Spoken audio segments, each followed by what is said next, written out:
Hello and welcome back to Magic in the Noise. Today we have a lot of noise going on at the same time. Magic in the Noise. Today we have, that was probably from mine. Sorry about that. No, it's probably mine. I'm sorry. And so today we have an exciting topic. We are looking at ancient civilizations, we're looking at pyramids, and we're looking at South America. And the remote viewers this week brought back, this month I should say, brought back amazing data. So hopefully that will be exciting. And unfortunately, one of the things we've been talking about is that it's really hard to find information on Google about some of these topics that are maybe more esoteric, that 10 years ago you could find so much information about these things. One of the things we were talking about was Father Crespi's metallic books. You used to be able to find documentaries about it, interviews, all kinds of links and websites. And now it's nearly all gone, or it's Wikipedia debunked. And so we're finding that for a lot more of these esoteric targets. And so the target that we're doing today is Klaus Donna's pyramid that was found in Ecuador in the 80s. And so for the audience, I will leave links after the live stream in the description box down below, so where you can find some information. And so that should help. So before we start, I'd like everyone to just give a brief introduction so that the audience knows who you are. Let's start with you, David. Hi, I'm David. I'm a remote viewer and co-founder of Magic in the Noise, and that's about it.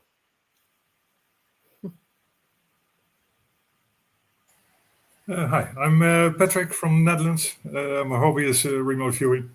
I'm involved in the monthly live streams of Magic in the Noise, which I really like. Thank you, Patrick. And Jeff? Okay, unmuted. Jeff from Chicagoland area, and remote view just to get energy moving through my body. Nice. I'm Cody. I'm a remote viewer from Australia, and the method I use is CRB. Hey everyone, my name is Chris. I'm also known as Chilio online. I've been doing remote viewing for a few years now, and I'm currently using the methodology of Sasha that she taught me.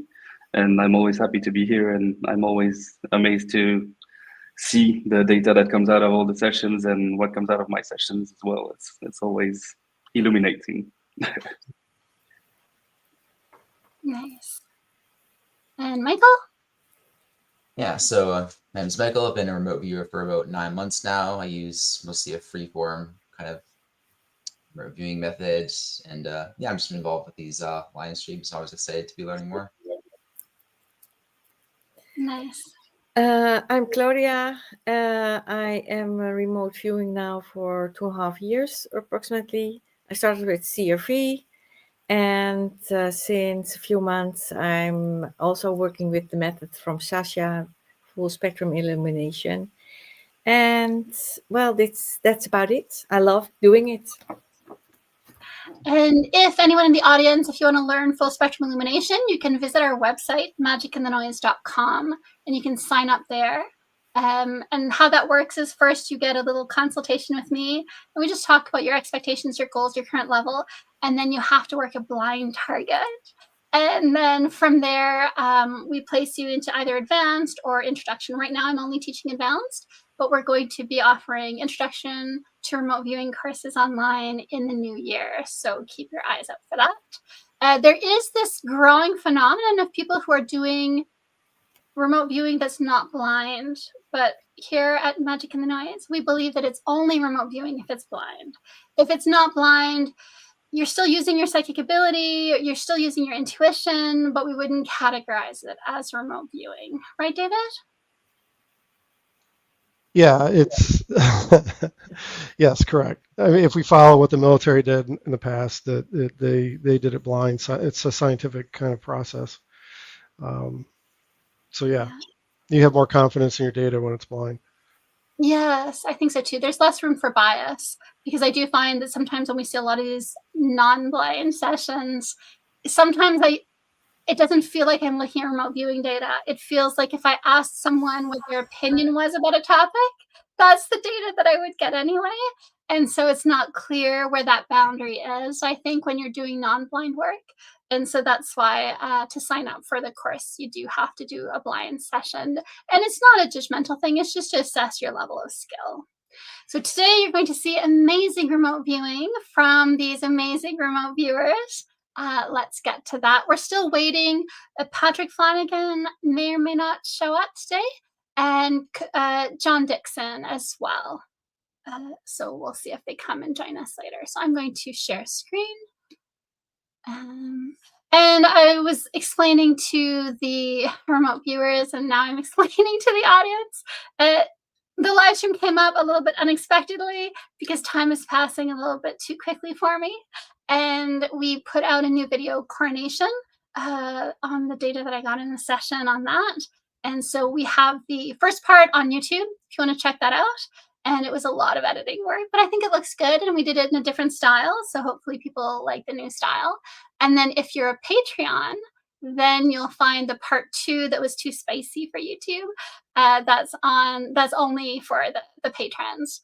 And we have a new video coming out possibly Monday for the patrons if I work hard tonight, and Thursday on YouTube. So you can look forward to that. But that's why today's live stream is going to be a little bit more spontaneous. And I always appreciate people's patience with me and my need for some spontaneity, I suppose. Okay, so let me present.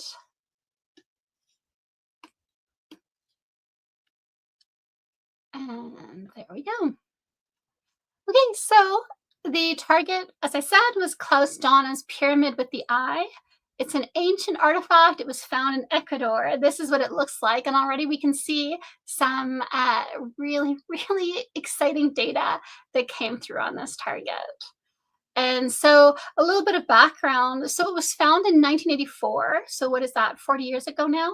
By gold diggers in Ecuador. And they were digging in what people think might be the Cueva de los Tallos underground tunnel system. And 350 artifacts were actually found, and none of them fit in any of the known and existing South American pre-Columbian cultures. It's not just that the style is different, the makeup is different. So some of these artifacts are made from combinations of metals that we can't alloy today, that it doesn't work out, that if we were trying to make these alloys today, it would turn out too brittle to carve the way they're carved. So there's a lot of mystery surrounding these artifacts. And rather than just give the 350 artifacts as a target, I thought I would narrow it down. And because last month I gave a bit of a challenging target. Last month we looked at the crypto CIA code sculpture. And so I thought I would be a little bit nice this month and give something easier. And pyramids are always shiny as a target for remote viewing. And so that's the target for today, was just the one pyramid with the eye.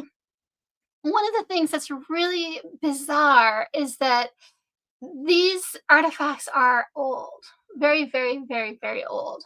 And yet they seem to have some of the same patterns that we see in a lot of our symbology today. For example, this pyramid has 13 tiers of bricks, and that's exactly the same as the pyramid on the back of the US dollar bill, 13 tiers. And then it has the Eye of Providence at the top. So very interesting and very bizarre. We're going to see that some of these artifacts have strange magnetic properties, and some of them have some of them glow under black lights. And the magnetic the magnetic properties aren't quite well understood how they did that. So they have goblets that are magnetized only on the inside, but not on the outside, but they're stone. So very bizarre. And like I was saying earlier, it can be a little bit hard to find some of this information on Google, but there are documentaries, so you just have to dig and you'll find something. One of the things that I found really interesting about this particular pyramid and that I added to my tasking was the inscription on the bottom of the pyramid. So it's a stone-like pyramid, and there's this weird script underneath it, and there's a star pattern. And so this professor, Kurt Schildman, he was the president of the German Linguistic Association. He was brought in by Klaus Donna to try to translate this writing. And so from his analysis, he figured it's something older than Sanskrit, so pre-Sanskrit. And the translation that he was able to come up with, looking at Sanskrit, I think Phoenician as well, was the son of the creator comes.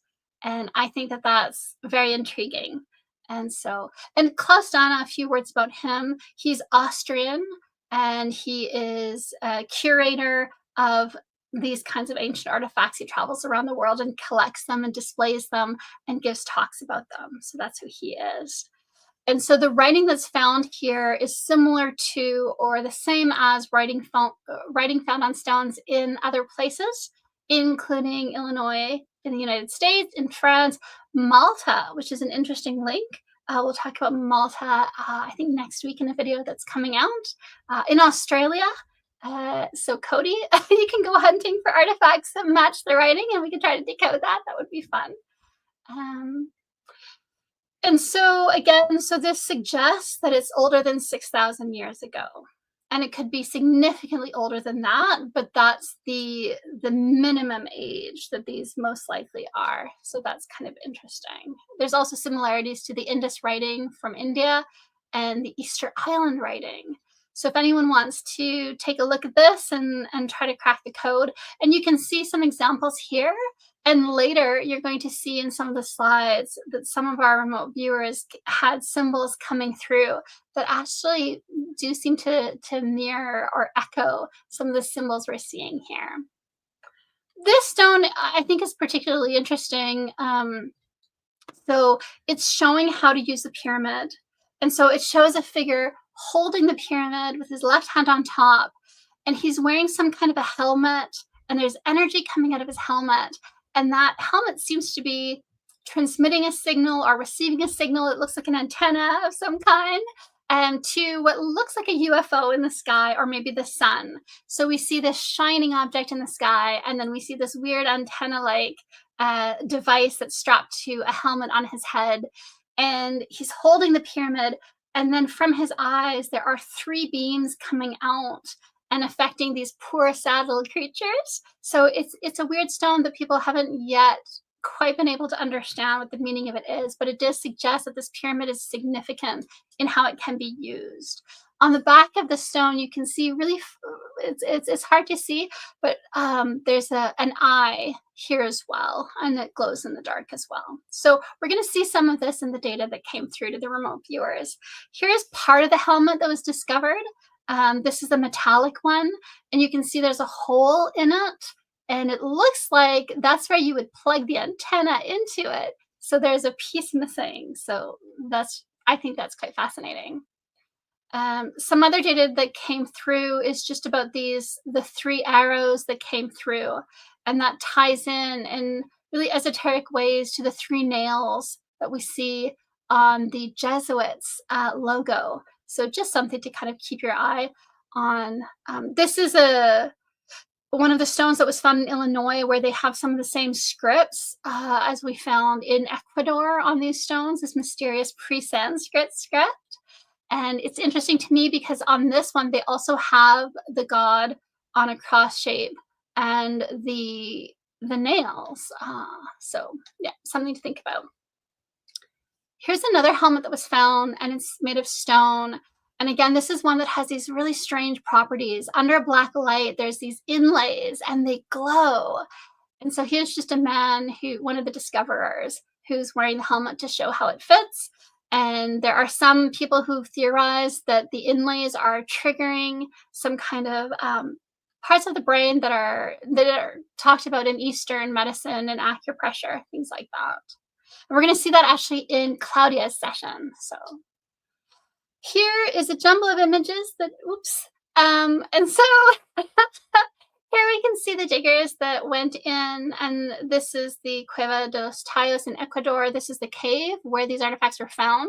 And you can see that these do look like bricks, or these do look like maybe stone monolithic structures that we find elsewhere in the world, artificially made. So that's interesting that they did go down in there to find gold, and that they found these artifacts instead. So we're going to start with Cody. Cody, do you want to talk about some of the data that I have showing on the screen right now? just to give the audience a break from my voice? Yeah, well, that's from all over both sessions. But yeah, definitely the pyramid shape kept coming through. And it, yeah, that circle in the middle of it, I thought that was a way in to get into it when I sketched it. But I think a yeah, lot I of couldn't make sense of it. the viewers did see the pyramid shape as a large pyramid, and I think as remote viewers, it's a common issue that we never know when we arrive at a target. Are we arriving at human scale, or are we tiny? Are we looking at something in a blood cell, or are we looking at a huge structure? It's always hard to tell.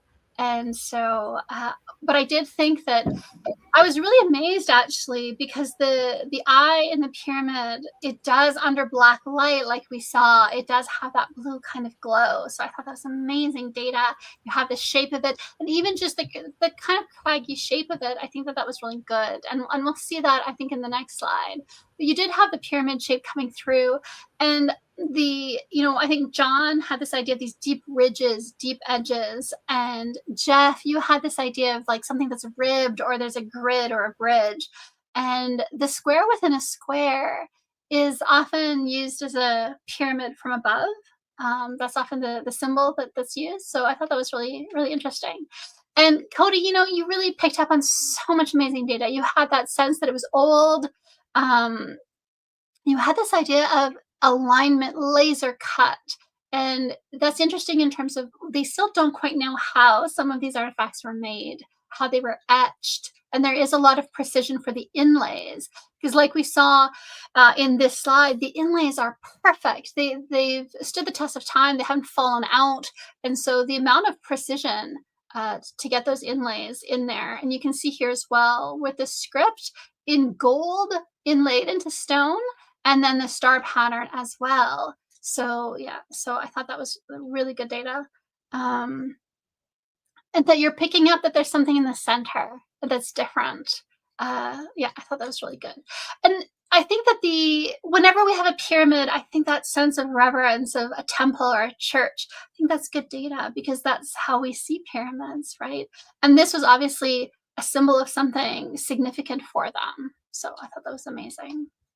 And then, so here you can see the pyramid in the black light, and you can see the eye glowing with that kind of weird bluish kind of tint to it.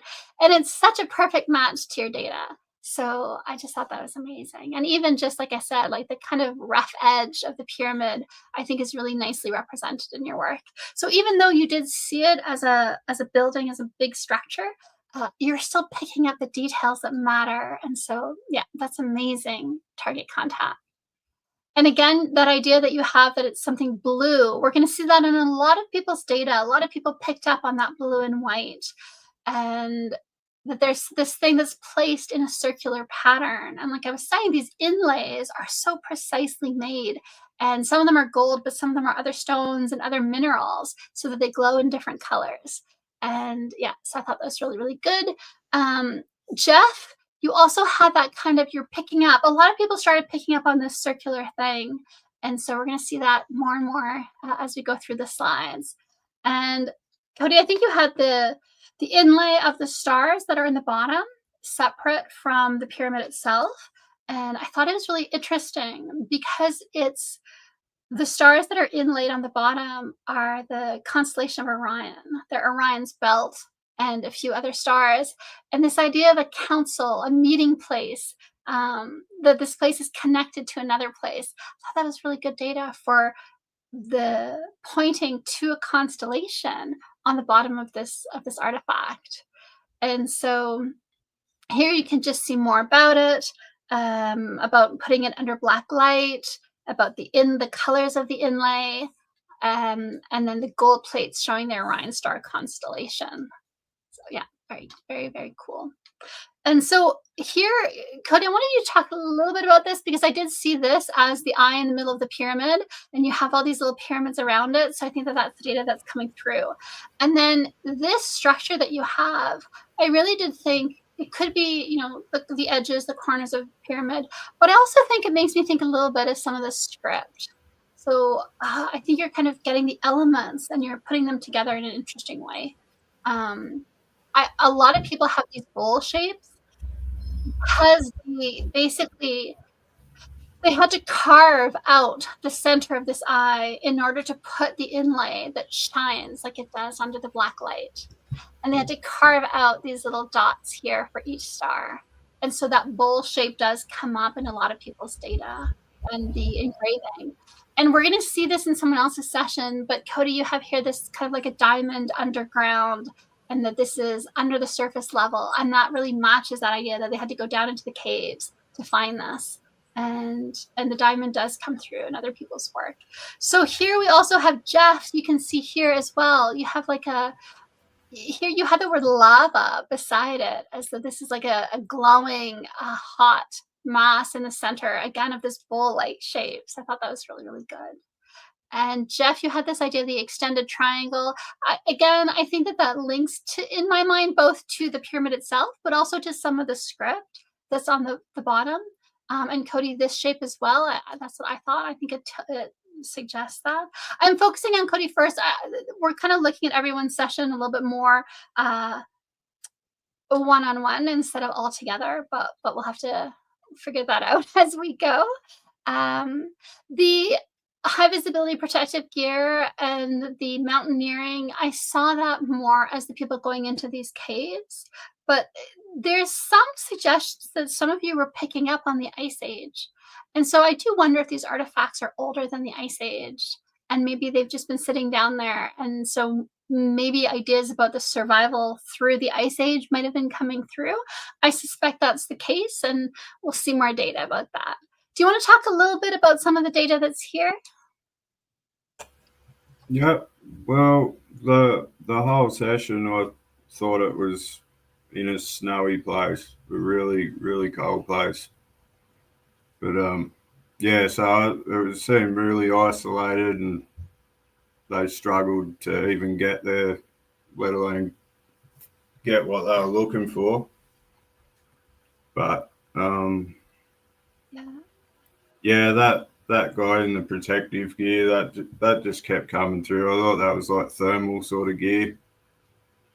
And yeah, that of the whole two sessions, I thought the snow and the ice would be the most accurate.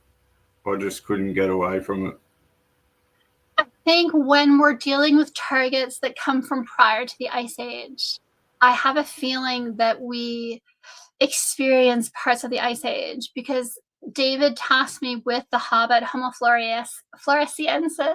That's the video I'm working hard to finish. And it was also pre-Ice Age. And I also picked up on that idea of like, oh yeah, okay, so things are warm and lush, but then the cold, I could feel it as well. And it really was striking. And then now we're back into the warming part of history. So I think that might tell us about the timing of when the artifacts were created. And I think Klaus Dono would maybe be interested in that idea that there's this confirmation, because his theory is that it's older than that these artifacts are older than the Ice Age. So I think that's good data. And here, I don't know if you saw this, but there's a stone in these artifacts that they discovered when looking at it more closely, that it's actually a map of the world. And there's an eye here right in the place in Ecuador where these artifacts were found. And you had this image here, this sketch, this drawing of the earth. And I thought, oh, I really do see that in the stone. Does that make sense to you? Yeah, I thought like that bit in the middle of that sketch was supposed to be like a tunnel. So I thought maybe it was a bit symbolic of the mine or the tunnels, wherever they found it also. Yes. Yeah, that works as well, definitely. And then you will see in other people's data as well. So you have the sense of something mythical or something alien. And missing, lost, dead, and I think if it's a lost civilization, then that makes a lot of sense. And you're not the only one that picked up on the idea that it was alien or different, not quite like the species that we are. And so you just had so much data here about the ice age, the cold, the snow-capped structure, that idea of a doorway through the ice. And so I thought it was really interesting to see, and we'll see it in other people's data. So here we have John Dixon's data as well. He's really picking up on the triangular shape, the idea that it's balanced and symmetrical, and that it leaves people in awe when they look at it. And I think that we are in awe when we look at these artifacts. That it's fine and well crafted. And Cody, you had the word diamond, and so John did as well. He had that idea of diamond-like attributes, and so I think that that's the prismatic effect of the inlays that shine in different colors when they're put under black light. So it was a nice little echo there between the two sessions, between yours and John's. And he also, like you, in the same way that you had the sense of something mythical associated with this, John has that sense of something fairy tale like. So really good correspondence there. And he lists Atlantis. He did have the sense that this is, again, that precision in the alignments. And I think that really works well for the pyramid as we see it. And I have to move things so I can see the slide. So here again, he has this cold like feeling to touch. And so he's picking up on that same set of data that you are about the cold. One of the things I was really amazed by was, and Chris will see this, I think, in your data as well, but John picks up that idea that he feels as if there's a question as to how or why certain structures or cultures were in a specific location. And I think that's a really good encapsulation of the target, because the question was, who made this pyramid and why is it there, and describe it and tell us more about it. So that was really interesting data.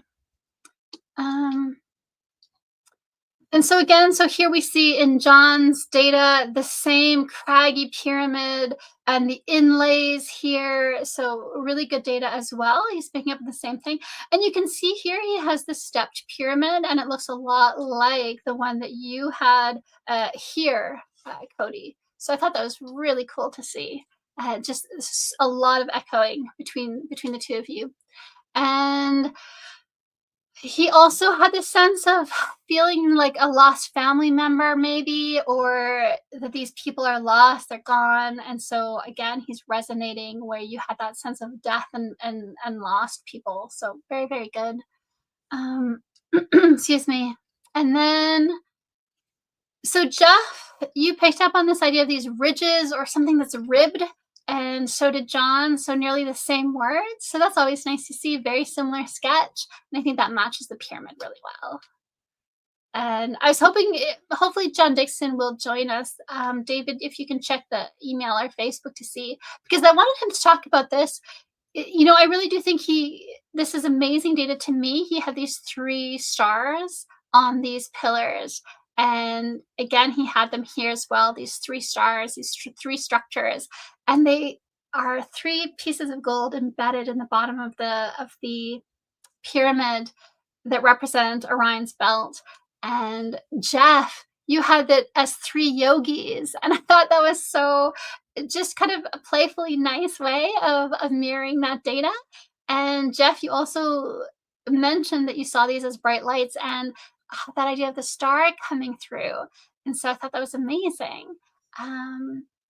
And a lot of you had that idea that these were gold, bright, and blue tinted colors. So you're going to see the blue and the white come up again and again in different people's sessions. So I thought that was really, really cool. Jeff, did you want to say a few things about your 3 yogis? Because we've seen this, Jeff, I think it was your 3 bowls, wasn't it? For one of the live streams, one of the early live streams, I think that it was the rice experiment that we're going to be having a presentation on in a couple of weeks, where you had the 3 bowls. And so I thought that there was an interesting little parallel there. Do you want to talk about that a bit?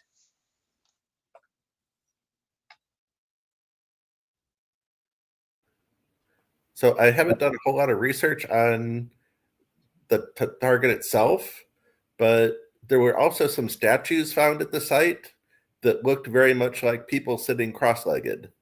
And Whether I'm picking up on that or if I was picking up on something in the pyramid, I'm not quite sure, but it almost seems like both. Yes. And then I drew those shapes as being like people sitting cross-legged. And then there's another part of my session where I drew something on the top of a wall. And the purpose of the wall was to keep things inside. And it also looks sort of that shape. And I find it interesting just after the fact that I drew 13 of them at the top of the wall. So I have 3 in my work. I have 13 in my work. Yes. Yeah. I think that's amazing. And a really nice correspondence as well. The 3 stars of Orion's belt.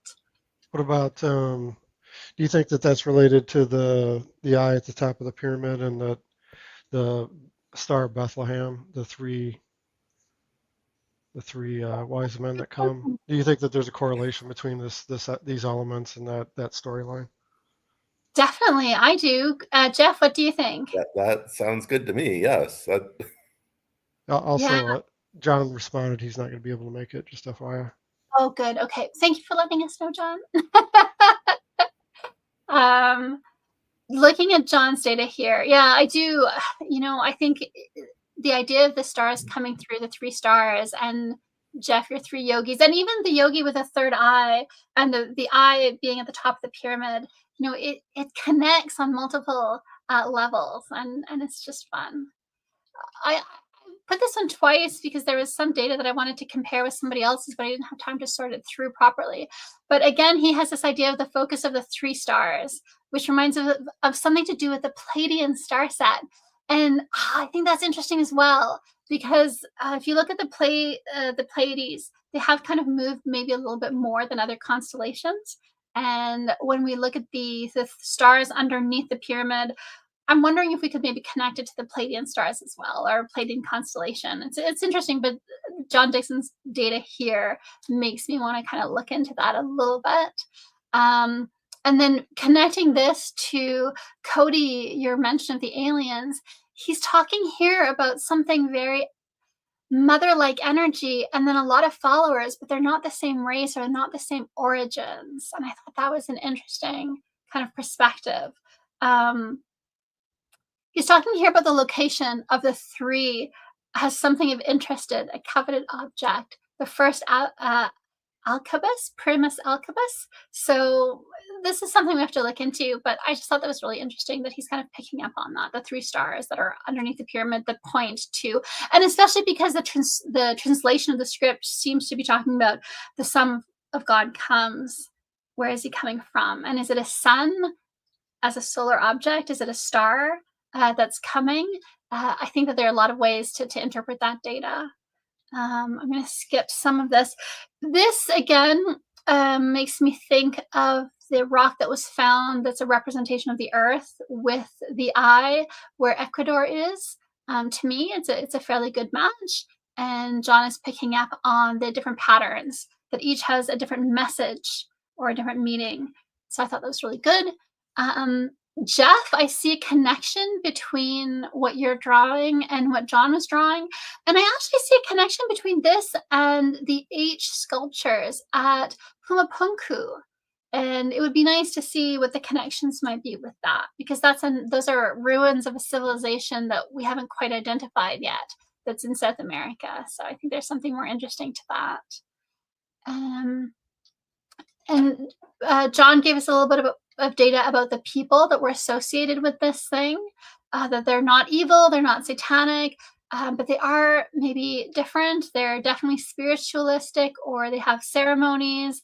And again, that idea that it's a long lost culture or a group of people, I thought that was just really interesting. And he's talking as well here about camouflaging or cloaking in stone-like environments. So just very, very fun data. Yeah. Here we have Claudia. So Claudia, it was amazing to see how the data came through for you. And you talked about ancient civilization, and you mentioned odd artifacts, and that's exactly what the target is. So I thought that was fantastic. You had this question of, is it underwater? No, it's not underwater.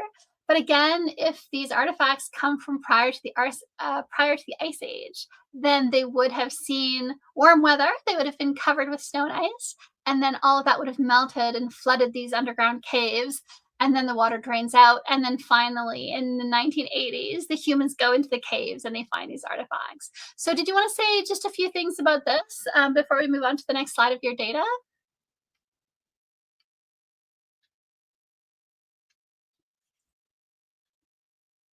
Oh, I think you're muted, Claudia. Yeah, so I had to look up. Well, I clearly saw a tunnel and artifacts.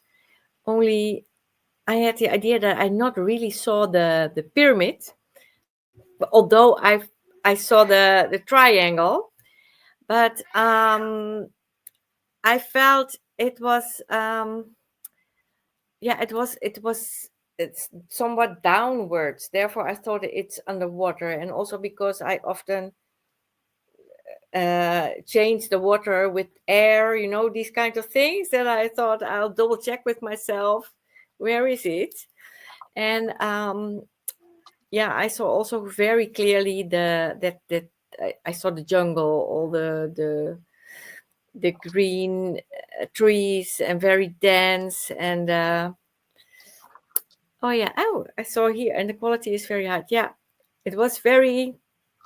It looks like the stone. If you, is there a magnetism in it? It's very heavy. It's a special stone. It's very heavy, and it's gray, and it's grayish black. I don't know the name of the stone, but is it basalt? No, it's not basalt. It's not so. It was more heavy. Maybe I'll look it up and I'll tell you. Yeah. Perfect. Okay, so that's what I thought of it. Yeah. Yeah, and I like that you had that idea that it looks hidden in the jungle, and I think that's amazing data for South America. And as well, so here as well, you had this idea of up in the sky, reflection, and smooth big stones in the jungle. And I see this again as the inlays that are, because I was asking specifically about the inlays on the bottom of the pyramid, and if you could tell me more about what the message was, what the script was, tell me about the constellation. And so I think that's why everyone did pick up on these circular structures up that were reflecting the sky. I thought that was really good. And here now, I talked about the helmet. And so here we can see you had all this data about the helmet that I thought was really amazing. You see someone using the instrument on their head. You see that it has medical purpose of some kind. Do you want to say something more about this? Well, that was basically the first thing I got when I started with Target, that I saw the helmet and all these kind of things out of it. And it was metal, and it had some kind of medical issue I put on it, that it was it had a medical reason to wear it. Yes. And but I thought of it metal, and I also added a scissors on it, I think. So maybe that's more alien-like, that you can use it, or a robot for an operation, something like that. Yeah. I think it looked a lot like what we see here in this drawing, with these little pokey things coming out of this helmet that's on the head, and then there's the antenna. And so that was the connection that I felt was a bit stronger. And then this one as well, because the inlays, there is some relationship to maybe some acupressure points, and that supports that idea that it can be used for medical benefit. And so I thought that was really, really cool data. And then again, here you had this idea of that half-shaped bowl of metal. So again, I just thought that was a really amazing description of what they did find. And you have that it's an artifact. And so, and then you did talk about getting energy out of it. And I think that ties it into the stone that I was talking about, where you have this creature that's wearing this helmet, and he seems to be affecting these other creatures to their detriment, but using some kind of energetic system that's coming through the helmet. So it makes me even more curious about it now. And so here you also had this idea of something round in this water. And I wasn't really sure if it was something about the process of when they were maybe making the alloys or making sure that the inlays were of real gold. And so you'd put gold in water to see how much water it displaces to make sure it's actual gold. I don't know if you were picking up something like that, but I do think that this does have to do with the inlays. You have this idea of the flashing light and the reddish kind of tint to it. And it feels like a stone, but there's something more to it and extra heavy. So I think if you're putting gold into a stone slot, then to me this is a really good explanation of that. And even here where you have these little sketches here, I see those as the 3 stars. And so again, I thought that was really, really cool to come through in that way in your sketches. You had this idea, again, the white and the blue light, almost bluish light. So that echoes what we saw in other people's sessions. Yeah. And so that was just really nice to see. A lot of people picked up on that idea of something electricity or something like that. And in the same way that Cody had some kind of an exploration and sense of discovery, you also had this idea of excitement of a new discovery, and that's perfect data for this target. Here, I thought this is an amazing description of the gold circles that are representing the stars. You have this idea of it's up in the sky, it's colors like a rainbow or a prism, it's circular, it's round, and you have the 3 here as well. You have the theta or zeta, but you did have the symbol of the 3, so I thought that was amazing. That was really fun. Yeah, and you're seeing it as artificially made, so that's really good. And you were talking about this ellipse that you saw in the sky, and now here on this page of your session, you're seeing it as the colors of the rainbow. And again, these inlays shine all these different colors under the black light. So I thought that was amazing. Yeah, you did really well. Thank you. Yeah. And then here again, a lot of people had the sense of the energy and the electricity coming off of it. One of the things that was really fun to see, Claudia, is that you got the South America, fantastic. But also, I feel like you drew a really good map of the area. And so this is Ecuador in South America. So this is where the artifacts were found. And you'll see here how your drawing does kind of seem to match the outline of that area, I think. What do you think about that? Yeah, I was also looking at the maps where I could see the outline. Yeah. And okay, so you have it. I looked at it on a smaller area, but you have it much bigger. Yeah, and that's. Yeah, I think it matches really. Yeah. What do the others think, David? What do you think? Do you think I kind of think this swoopy thing here, up and down again? I really thought that matched really well for this part. What do you think? Yeah, it seems to be the case, yes. And we've seen that kind of thing before, which is always interesting, where you think that you're drawing more of a localized micro kind of environment, and it tends to be more of a giant, like state border or something. It's just fascinating to see it. Yes, and you have the Amazon forest here, Claudia, and so that's the Amazon forest. Like, I just think that was such a really, really great work. So good job on that. Thank you. And that brings us to Chris, because Chris, you named Brazil, and you drew a map. And I was looking at this, and I saw right away, oh, this is the reverse of Ecuador. And Chris, this is something we've seen in your work before. You're very good at drawing maps, but they tend to be reversed, which is fascinating. Remote viewing is so mysterious. But did you want to say a little bit about that, Chris? Yeah, so I also put this on a map and tried to make it fit, and it was pretty relevant. But what you're saying is true. The pyramid as well. I have one of my sketches that's like reversed, but if you put it in the correct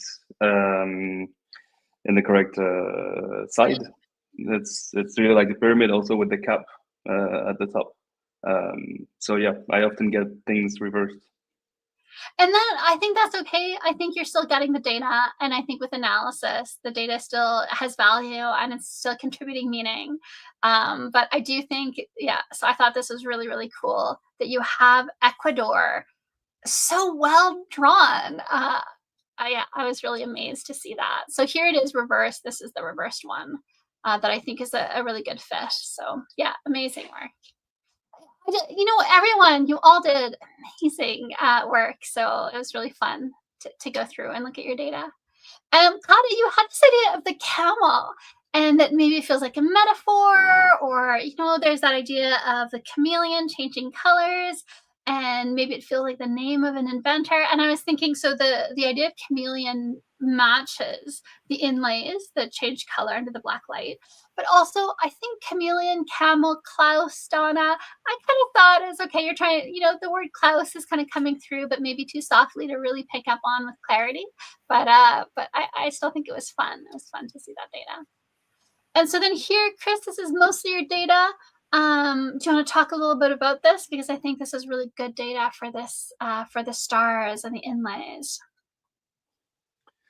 Yeah, so here's the pyramid reverse that I was talking about. If you put it like on the reverse, it's like a pyramid with the cap, so that's pretty good.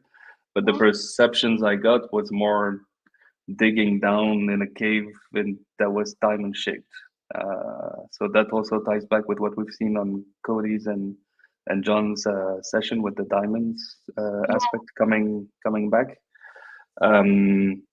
Yeah, the first one, I'm not exactly sure what to do with it, but in Claudia, there was also the same kind of shape with the crescent or the half circle with a star behind. Too bad there weren't 3 stars, but yeah, there's not much that I can say here.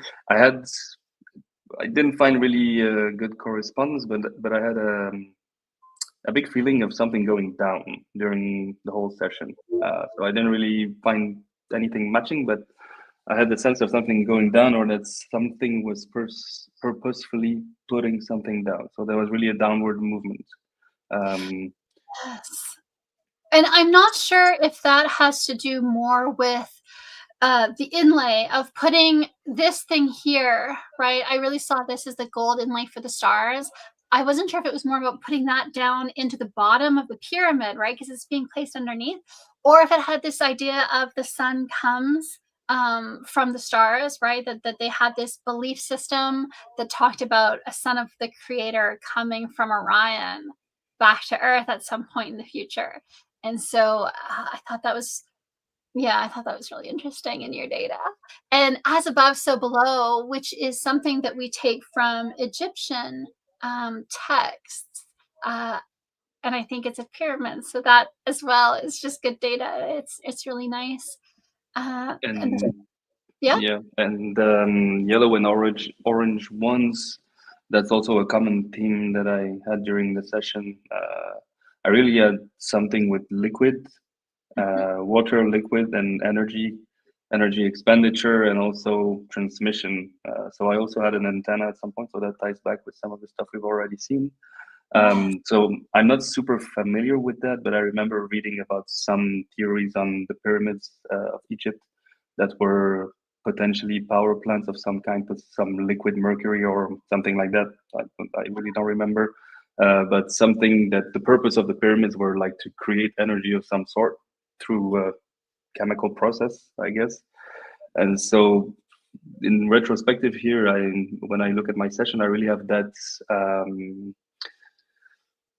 feedback coming back, that it's really about something making energy from liquid and from chemical processes somehow.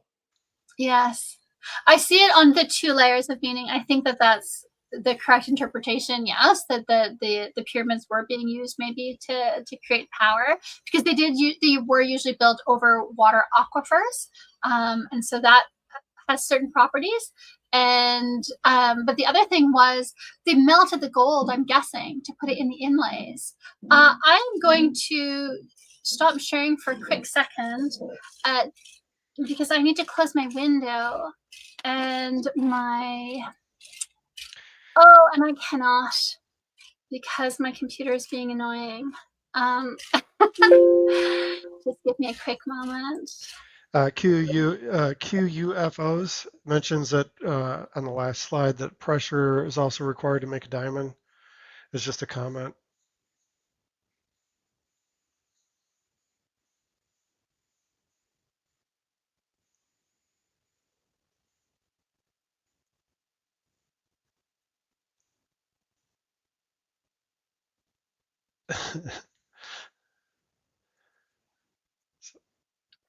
Anybody else Don't have all any more? jump in at once. Sorry.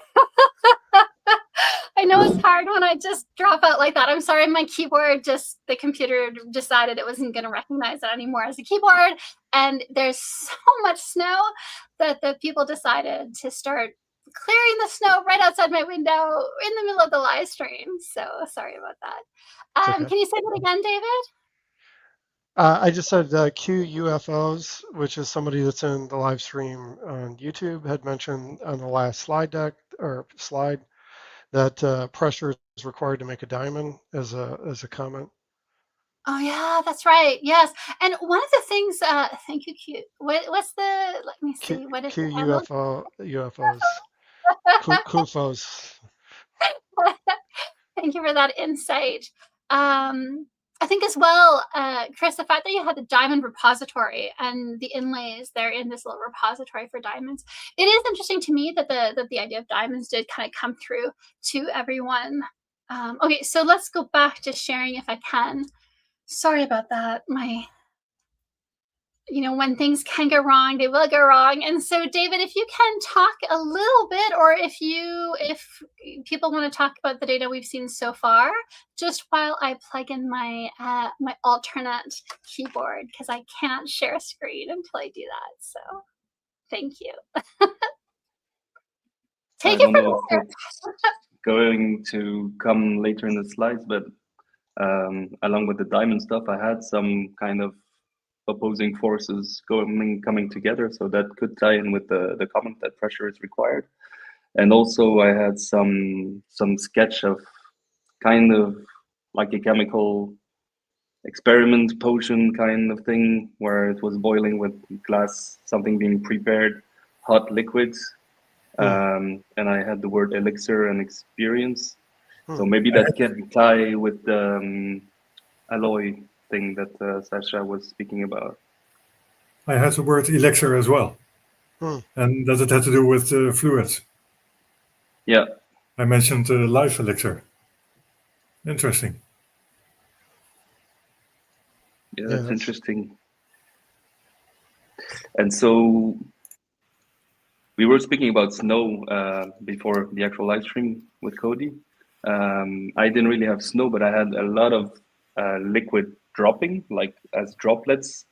But I didn't use the term rain. I really spoke about liquid dropping.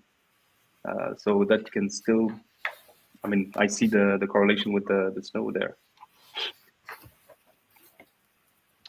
Okay. You were talking about diamonds. But I saw a lot of crystal. So I saw also a crystal skull, So I don't know. It's funny that we both have or all have these kind of items. So see-through and bright minerals.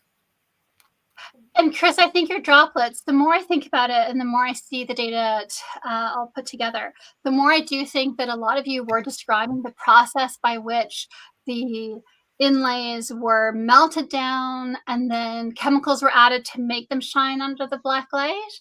And then they were put into these grooves in the stone. So I think it might be describing that process. And again, as well, because I was asking in my tasking about the inlays, about the script and the constellation. And so I think that's part of it as well. So let's try this again. Wish me luck. Oh, la, la. Okay, so. And I just had something come in as a comment from YouTube. They ask, where do pirates get their hooks? And the answer is secondhand stores. That's my joke. Sorry. Go ahead. That's a good one. Thank you, David. Yeah. Okay. So here again, I just want to go over this again, but you can see that we're hitting all these elements in people's sessions. And I think it's really interesting to see how that's coming through in different people's work differently, but also just all the corroborations.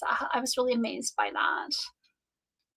Also, the use of color, I think, really helps because Cody, your color is really accurate, and it's always nice. On this one, Cody, the one with the big circle and the pointy pyramid ships. What were you perceiving here? Was it like, because I have something very similar to that, like pointy shapes like together, and the perception I got there was really that it was a lot of different point of views kind of arguing together. Is this something that you kind of had a similar approach here, or not? Yeah, well, I thought that was inside the structure. I thought it was a big structure, and that was inside it. And I thought that there was that circle thing in the middle, but it wasn't liquid. But them little pyramid things were all placed around it in a precise way.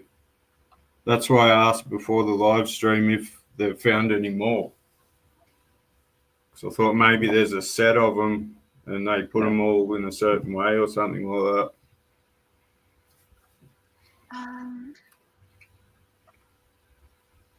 So what I'll do is I'll show you Chris's, because I don't think I have it in my slides.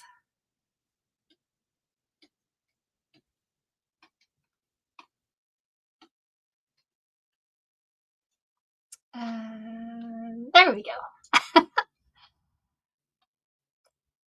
I didn't want to show everything, but yeah, so we can see here. So Chris, did you want to say something about that? Because that's what you're referring to, yes? Yeah, just I see similarities with his sketch, that I had like these different pointy structures that are kind of in a pattern there, and Yeah. the main perceptions I got there was that it was because Cody's sketch to me looks like a ceremony of some type, like an esoteric ceremony, and since here I'm getting chatter and like different point of views. I kind of see the similarity here, but I don't know if there is something. Yes, I think you're onto something. I do see that connection, definitely. Yeah. Okay, so let me go back to the other screen.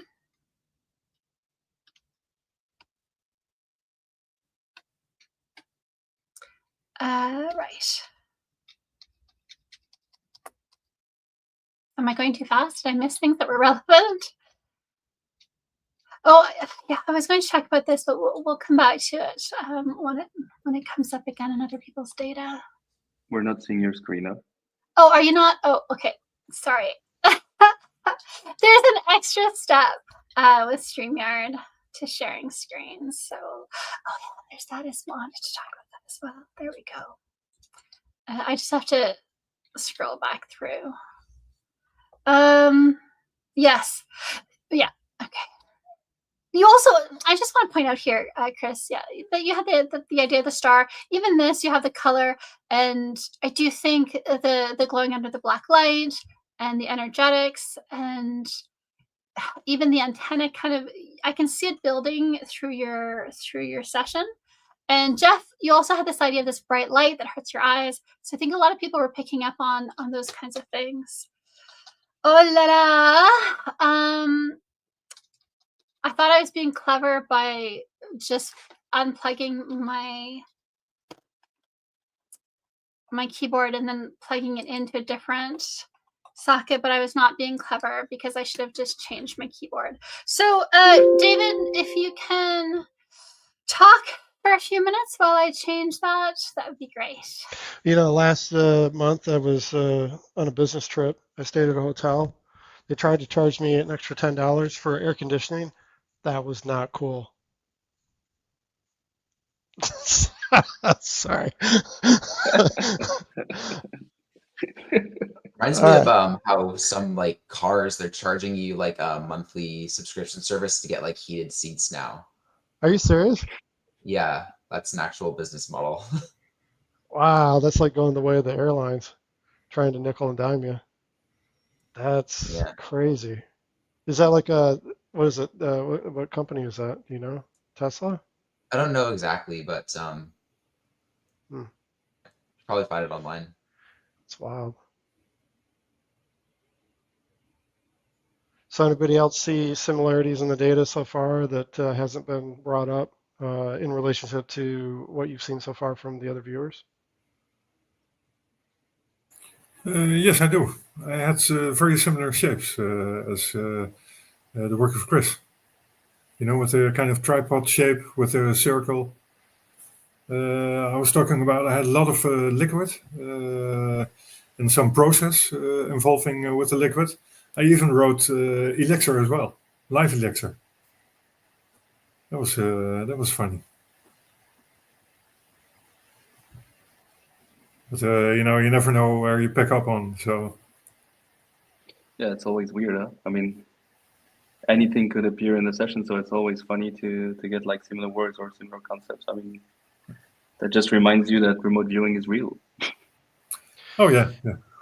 Yeah, a follow-up session where you take some of these correlating elements and focus on them, like the elixir as an example, to try to decode better what that actually means would be interesting, right? Is to take some of those highlights and kind of drill down a little bit deeper using remote viewing to see what commonalities come out of it between the viewers.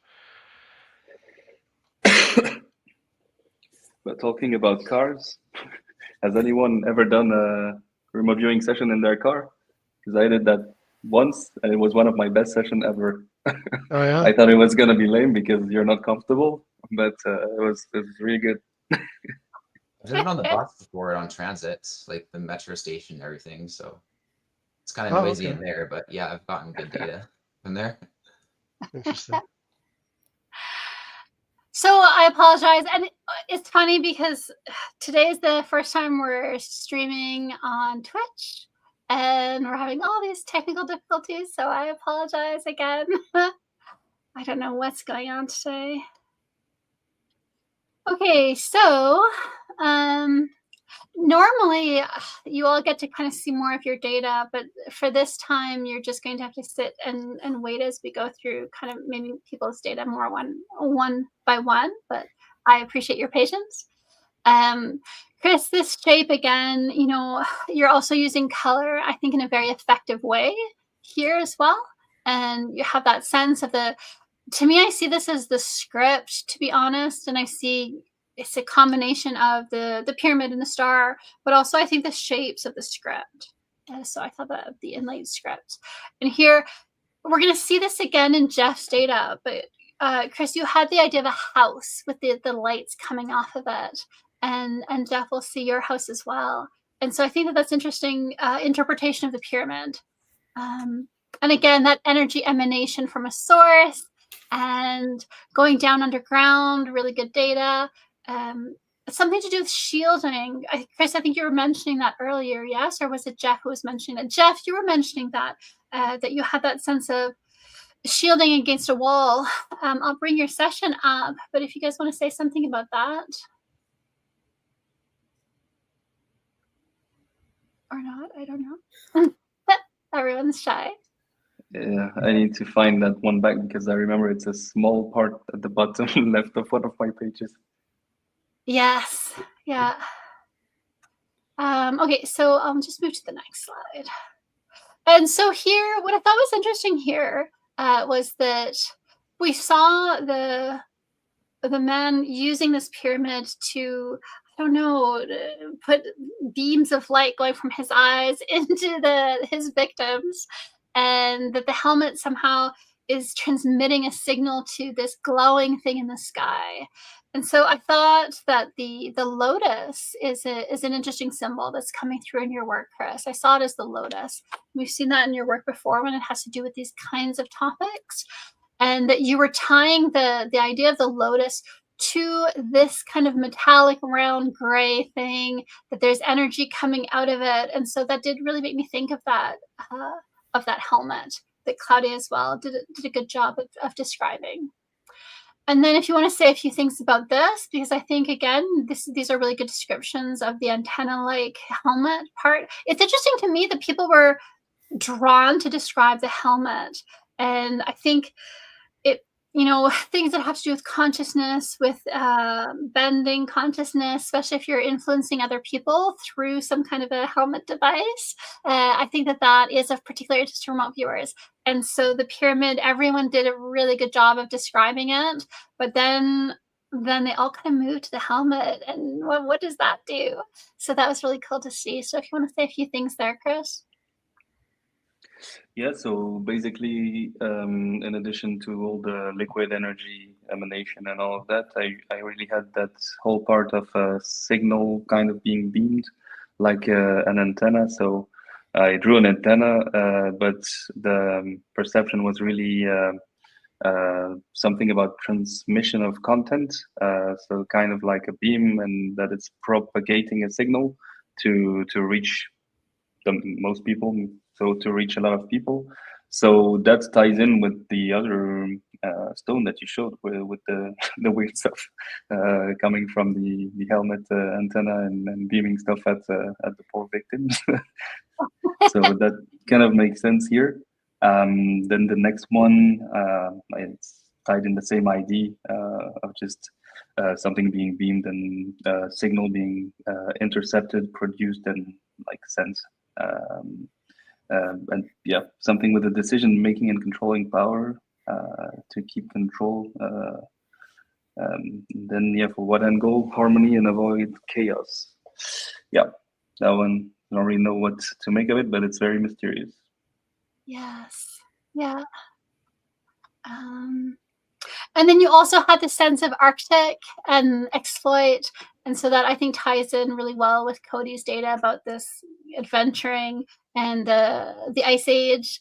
And again, here you had so hot you can't touch it, burning, but also cold. And so again, we've seen that now 3 times. It's the 3rd time that idea you can't touch it because there's a burning sensation.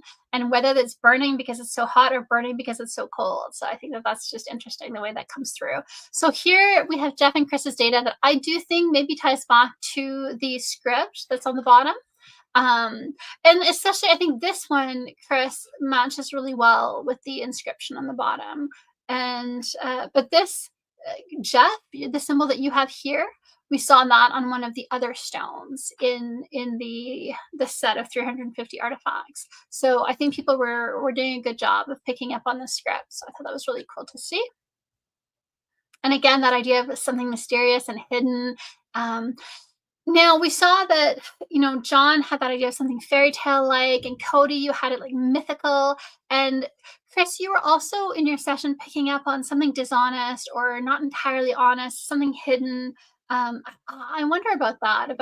Is there something about the story that's not? I got quite some stuff about 2 different parties, and that ties maybe also in with the different point of views that I spoke about earlier. But I really had that thing where there were like at least 2 different teams or kind of factions. One that wants to reveal or understand more about it, and another one who wants to keep this more hidden and under closed doors. Yes. Yeah. And do you want to talk about this? Because I think you're right about the...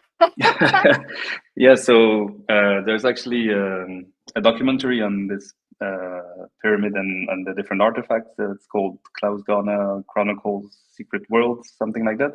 I tried to find it, but I couldn't. It's in DVD format. But his face on the cover of the DVD is really similar to this, except that he doesn't have a goatee beard. So if I omitted the goatee beard, that would have been good. But I don't know why. I felt there was a goatee. So that's how I drew it. Yeah. But besides that, it's pretty good. And I got like an Italian-German aspect to him. So he's Austrian, so it's close enough, I would say. So I'm saying that he might have a central role in this target. Well, I mean, his name is in the target, and he's the one speaking about all of that. So that makes sense here to have been to have luminosity on this person in particular. And so here I'm that ties with what I was just saying. He's at a crossroad where he needs to take a decision, and that's in what I was perceiving. based on the different people who want to keep that in a closed circle, or people who want to open that to the public. So yeah, basically that's that. Yeah, I thought that was really good. You also have this other character. What do you make of that? Yeah, this one was less clear. I don't remember that one that well. But this one seemed to be more like a dishonest guy. So I'm sorry if he's watching. But he seems to be more in the bad side of the story, hiding stuff and not being honest about whatever he's saying. And then he has a plan, and he wants it to go his way. And yeah, basically that's a bit. And yeah, I put paternal. It's like he knows better than you. He imposes in his view, and basically he just wants to get what he wants. I think that's really relevant because it's so hard to find information about this pyramid and these artifacts now. Whereas 7 years ago, it was so easy to find information. 7 years ago, if you searched it on YouTube, you'd find so many videos about it. And now it's 12 pages of irrelevant links before you actually get to something. And the Project Avalon, I think it's Project Camelot, that did an interview with Klaus Donna. Their video is now behind a paywall. And so I think that's part of it as well, is that a lot of people who maybe had videos about it have put it behind paywalls, which I understand, because as a content creator, you pour so much time and energy into your projects, and then at some point you can't just be a volunteer. At some point you do have to pay for the coffee. But it is a shame that we don't have other ways to support content creation that would allow more of it to be accessible.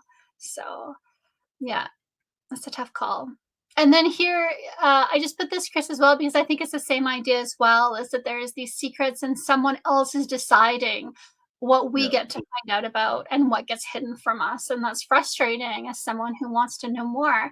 But that's why we have remote viewers, because then we can go and collect the secrets and share them. And Jeff, here was the house that you had. Again, I think that was a nice parallel to Chris having the house as well as the pyramid shape. Did you want to say something about this, Jeff?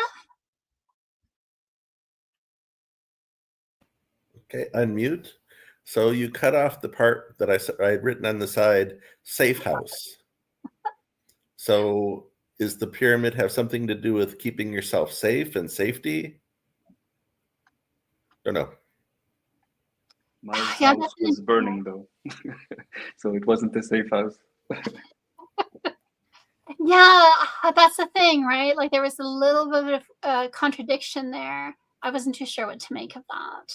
I think that's why I cut that piece of the data out. The other thing that is in the backyard is a cycle that is buried. So when I draw a bicycle or a motorcycle, that's often symbolic of some other sort of cycle. So is there something that's repeating here? Well, this is funny because Sasha and I had talked about this in association with the Hobbit and cycles and pyramids, and the idea possibly of pyramids being used to stabilize or protect against shifting effects globally from with the magnetosphere. So when you kind of throw those elements in right there, it makes me, I'm not saying that's what this represents, but I just see a correlation, that's all. Yeah. Yeah, definitely. And Jeff, I'm just looking for your session here so that we can look at it standalone. So let me move things around so that we can look at your session. Yeah, speaking of Jeff, he and I had a kind of a heated debate right before the live stream. And I finally came around to his way of thinking. He was saying that I should never trust atoms because they make up everything. Oh my goodness. Sorry. I'm just trying to keep things moving along, guys. That's all. David, how do you make an orange laugh? I don't know. You tickle its navel. Ah, that's a good one. Oh my goodness. Okay, so here is Jeff's session. Again, the river of something flowing. I do think that that's the gold liquid flowing into the carvings underneath the structure to make the inlays. And I do think that these are elements of the script. And you were Hold on, go back. Okay, can you zoom in on what's in the bottom right corner now? So there's basically four, as I thought I was drawing them. Yes. So it seemed like four different molecules, and the orientation of the molecule was important. And when you talked about earlier on, you talked about things being magnetic on the inside but not on the outside. Yes. I thought of that picture right away. There's something about the orientation of molecules that was important. Interesting. Yeah, that would be interesting because you'd have to, in some ways, you're aligning the magnetic fields in the atoms that are lining the inside of the cup. But then the ones that are on the outside of the cups, you're aligning them differently. Yeah, that's a really good catch there. And again, the rounded shape and then the wave kind of coming off of it. I think, again, that's kind of that similar idea. And here's your safe house. Yes. And again, the sycamore tree is the forest nearby. And I think, to me, I saw that resonance with Claudia describing the forest, the Amazon forest. You also had here, right, that the winter in Budapest, the bitter cold. And so, again, that's coming through in everyone's session. So I do think that's interesting data. And that fits with what he was saying with the cycle in the back, not representing a bicycle, but something else, which could be cycles of time, right? Yeah, very good. Yes. Yeah. And here's your wall to keep them inside. With the 13, maybe they were flames. I'm not quite sure what they were. And I'm also not sure what the very first thing on that is. So it's the rectangle with the curved part, but down below it, was that a 7? That shape seemed important too. I don't know if that reflects to any of the letters that were on the inscription in any way. Here, I'll grab them and paste them in. It's hard to move from one application to another because I have to stop sharing every time I want to move between applications. So instead, let me just copy paste. That'll be easier.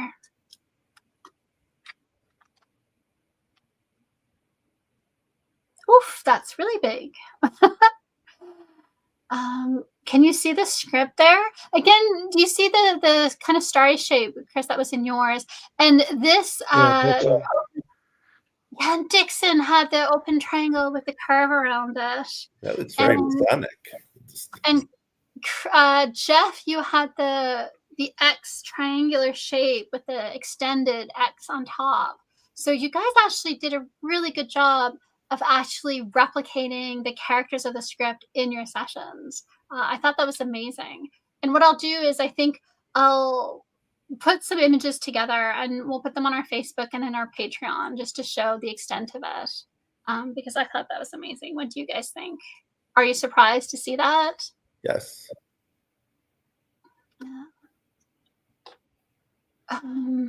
So yeah, so this triangle shape with the extended X above it, to me, I really do see it as this shape here, right? And yeah, go ahead. The fascinating picture is the one at the bottom. Yes. So Cody had talked about protective suits, and here I have 2 patchwork suits, which I thought of as almost like something an astronaut would wear to protect them from space. What do you guys make of that? And they also are both wearing helmets. Yes. And I always debate whether I should add more words descripting what I'm drawing, because I always feel like my words are going to take me down a rabbit hole that is going to be much more thought than actual images. So I tend not to do that. But I wanted to say a lot about those helmets. Well, see, you have the helmets, and then you have that idea of a spiritual cauldron. And again, I really do think that ties into there's something about the helmets that was really intriguing to everyone that came through so powerfully. And I think that would be, if someone was planning a project for next year, that could be an interesting project, would be to target to use the helmet as the target and to try to get more information about it. So the helmet was one of the artifacts that was found? I'm not quite clear on that. Yeah, so there were 2 different helmets. There was a metallic one and there was a stone one. I'll have to stop sharing, remove, stop screen sharing, present, share screen again, select the window. Is this huge process? And then I have to go to this one, activate it, and now I can share. Okay, and then I have to add it in. Okay, so now we can go and look at these helmets. So there are 2 types, but they found a few examples of each. So there's the stone ones and the metallic ones. And so this is the stone one. And they found a second one that was unfinished in Ecuador, suggesting that they were actually made in Ecuador. They weren't brought from Egypt or anywhere else. And then this is the one that was completed with the inlays. And this is how they fit on the head. And these are the inlays under the black light. You can see the inlays glow, and they glow in different colors. It's hard to see, but some of these are green, some of these are orange, some of these are yellow. And then this is the metallic helmet thing, and it's associated with this stone. So they think that, I don't know if you can see it, but this guy has this weird helmet here, and there's things poking out of it, energetics, or light, because this thing is seen as something that's emitting light, and so this also seems to be. And then you can see there's this antenna sticking out from this helmet that would have gone through this hole here, and there's like this antenna thing sticking out up here that's pointing towards this shining thing in the sky, the sun or a UFO. No one's really clear on that. And you can see he's holding the pyramid with his left hand and his right underneath it, and these 3 beams are coming out. And I don't know if you can see these little creatures. They're big eyes, and oh, they're so sad. And there's another one here, oh, so sad. And so no one can really understands what it is, but it looks like some kind of a ruler, some kind of a king on a throne. And he's affecting his subjects. He's controlling them by wearing this helmet that somehow is connecting to this shining thing in the sky.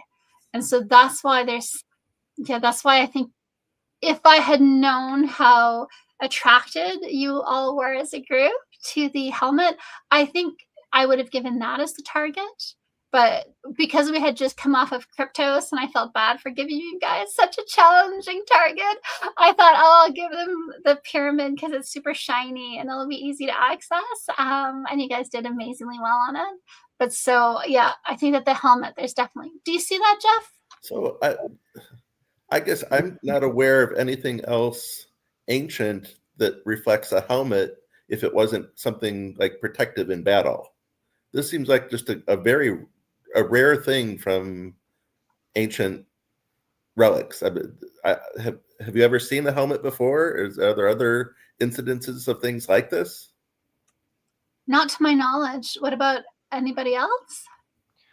My comment is just, looking at the stone tablet, it almost looks like a UFO in the sky that the helmet is interacting with. And also it could be seen as an eye, like a glowing eye in the sky.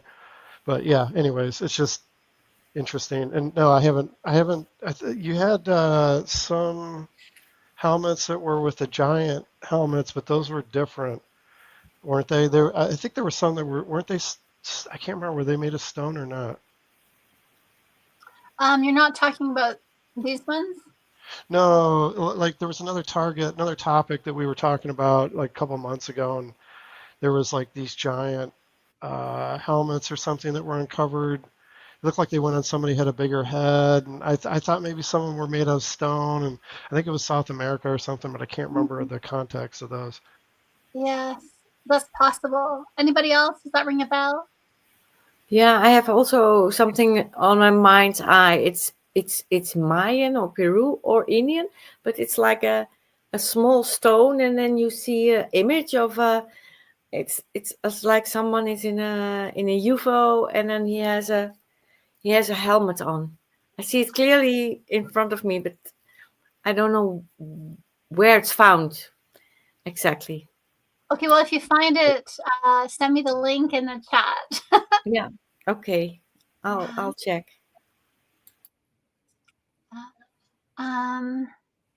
Oh, and QFOs, don't stop with the comments. It's good. Yeah, I think they were just making a joke. He was talking to a safe house being similar to shielding. And so, Jeff, you had the safe house. And Chris, you had the shielding, that aspect of that idea of shielding. And so there's something, again, were there helmets made to control people, and were some of the helmets made to shield from that? We don't really know.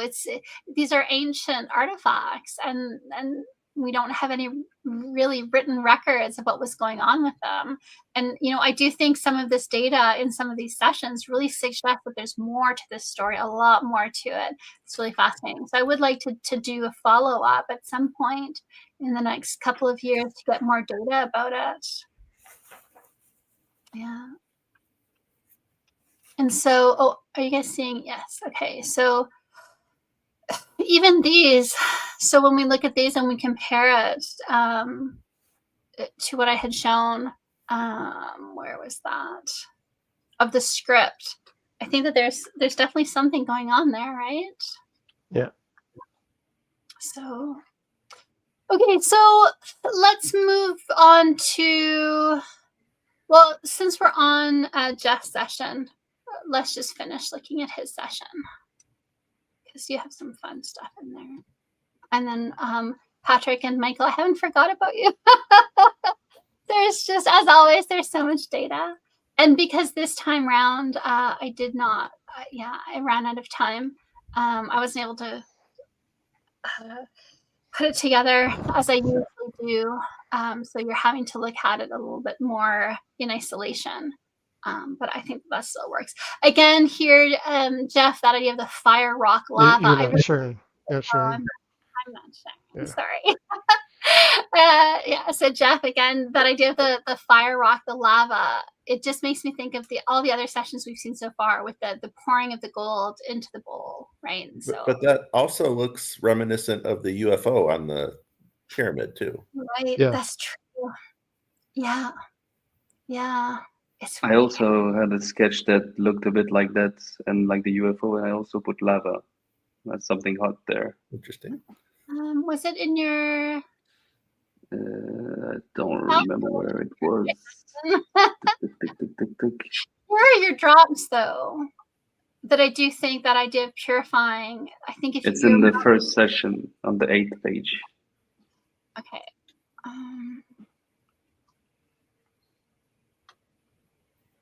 So not in the retask.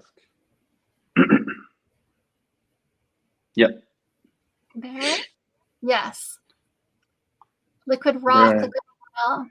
And I had lava in audio for weirdly enough. And so that's why I think that again, we're seeing incredible coherence across the different sessions. Yeah. And there's definitely something to that. And I did ask about the inlays, and so I think you were all trying to explain how they were done, how they were made, the liquefied gold, pouring it in. So that's really cool. And Jeff, did you want to talk a little bit about this poor man here? I don't know who this person is, but he has a broken arm. And so there were also some statues found at the site. Yeah. And there was one where his arm was in an odd shape, and it was somewhat reminiscent of that. Okay. And I have the video, so I might be able to share this if I can without getting a copyright strike. Maybe I'll just take a screenshot of it.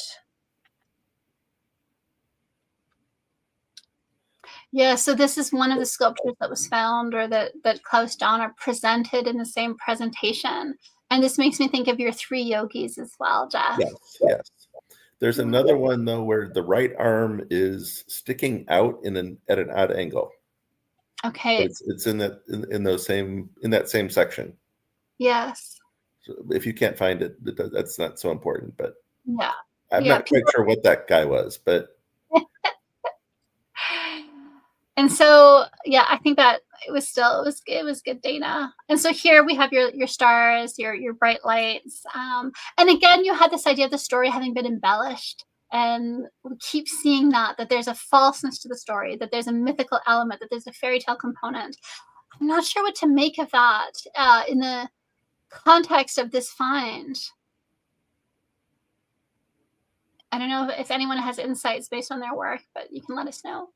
And so, Patrick, shall we look at yours or Michael's? We'll look at Patrick's. Patrick, I think this is the session that you did on this target. Am I hearing? Yes, it was the first target before the retest. Yeah. So do you want to tell us a little bit about this? Because you had a lot of data on this page. I have to remember. You had the sense of a beacon, right? And so again, to me, this made me think of Chris's data, where he had the lighthouse and he had the windmill and this idea of rotating blades.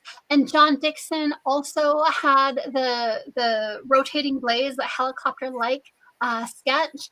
And so I think that might be part of the energy generation to create the heat to melt the metals, perhaps. We don't have enough data for me to kind of put that out there, but that's just my own personal kind of thought about it. But you did have like this idea of sun exploration and orientation. And so I think that was all kind of good data. And again, you had that idea of shielding, which we saw in the other people's work as well. So did you want to say something about this? Well, it reminded me of some sort of. It reminded me of a satellite as a beacon, as an orientation point. Yeah, to keep something in place as well, aligned like a gyroscope, rocket part. Yeah. Yeah, and the circular thing up top, I think you're saying that might represent blades, but it also looks like the UFO shape. So the idea of something being in space, a satellite UFO shape up there, beaming down, or there's a connection to something lower. Oh, by the way, I see. Observing, but below that on the right, it feels underwater. I recall that Claudia had it too. Yes. Yeah. So I thought that was interesting. So do you want to talk a little bit about this? So again, here you have this idea of there's a process that's going on, and you have this idea that there's some kind of a laboratory. So there's something that's being done that's maybe more sophisticated. And again, I think that the making of the alloy maybe. What were you thinking? It was more like I had the feeling that it had reflective parts. It was registering a process in phases. From up to down, and from down to up, it had a kind of interaction with each other. Yes. Yeah, so I think we're really talking about the inlays, I suspect. And then here you're kind of talking a little bit more about it. I think the fact that you had this idea of the vapor, I thought that was really interesting in this context. And that you're getting the energy lines of the light. And again, that idea that they're trying to find minerals and metals and mixtures that will produce a certain color under the black light. And that's another thing. In the natural world, you don't have black light. And so I'm wondering what kind of lighting they had that they were using these inlays to shine in these different colors under what conditions. So we see them under black light, but do they have some different apparatus or some different lighting conditions or different eyes maybe? Are there different rods and cones that we're picking up on I don't know. What do you guys think about that idea? Yeah, I think so. It was like selecting certain frequencies of the light spectrum. It was an apparatus. I started out with this small sketch on the bottom, but then I turned it and I came to this shape. The connections with different spectra. Yeah. So maybe they had a device to see whether it lit up or not. And QUFO just said in chat, here's an idea. The holes in the helmet selectively each had a purpose, creating a particular signal or light entering the brain, removing others that cloud the brain with the metal in other parts. So he's suggesting that somehow the helmet was helping to let some light in and block other light. And so I'm wondering if there was something about that that allowed these people to see these different the different colors of the inlays. Because I do find that kind of strange that if you don't have a black light, why are you putting inlays in that shine in different colors under a black light, right? So it's a weird little factoid. And did you want to say something? Oh, yeah, David?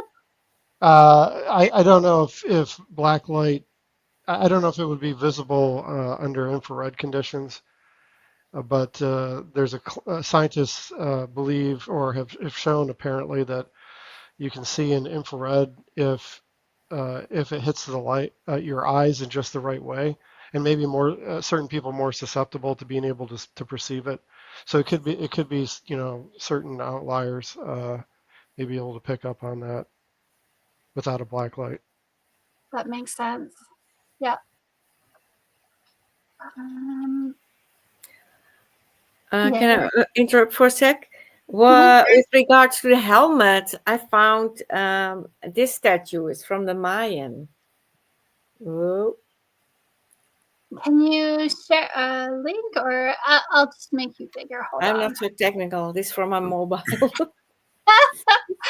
Can you show us again? And I'll try to. This is the. Can everyone? Oh yeah. That thing. Uh-huh. It's 1500 years old statue from Mayan. It says. Okay. Don't you recognize it? Oh, it's very. Oh, it's bad. Maybe. It's blurred because of your filter. Yeah, it's blurred because it's. Yes, sorry. That's okay. It's found in Guatemala. Okay. Peru, Waka. Okay. So if someone finds the link and they put it in the comments, then I can pull it up. Here I thought so. Patrick, I thought that the idea of the antenna again and the tuning fork, I really feel like you were picking up on the helmet as well. Both you and Claudia, I think, were more drawn to that in terms of focusing for your session. And at several points, even in the retask, I had things about sounds and frequencies influencing experience, joy, etc. Yeah. That was a funny thing. I had some about the symbols on the pyramid as well in the retask. Some interesting data. So I was going to say, I don't think I received your retask session. Because I only registered the first session. Yeah, so you'll have to pull that one out. Yeah, I thought you hadn't. I don't think I have that one. But I was going between my laptop and my desktop, so I wonder if I had it saved in a folder on my laptop, and when I switched to my desktop, maybe it didn't transfer over. The retask was bigger, larger in data. Oh, okay. So then if you want to open that up, let me take a look at that. But again, I think, you're showing a lot of there's a lot of similarities in your work, that idea of the grid and that idea of the antenna, and that there's these processes that are going on, that they have to do with light and that they have to do with energy. And I think you're picking up more on the consciousness, maybe, right? The sense of precision. A few of you were picking up on that. And even this, right? Like, I think that this idea of the light at different frequencies, and the inlays of the different circles, right? I think that there's. It reminded me of the. Do you know the I don't know from who it is. I forgot his name, but he has a new model of the periodic table. That's where it reminded me of. That's something that Terrence Howard talked about on the Joe Rogan show, I think. Yes, exactly. Yeah, it's rather than having a table of elements, you have a helix that goes through the elements, and that you can find different patterns predicting different traits and attributes of the different elements in that format. And it's valid, I think. And so, yeah. So is that what you were kind of feeling? Yeah, at least to the shape when I started. Okay. When they started asking that to do with a resonance tone scale with a probability to choose from. For convenience. For convenience of what? Well, mood. It it was coming back again and again. Yeah. Yeah, I thought that was. Yeah. Can you see the whole page when I'm sharing? I can, but I don't know if you guys can.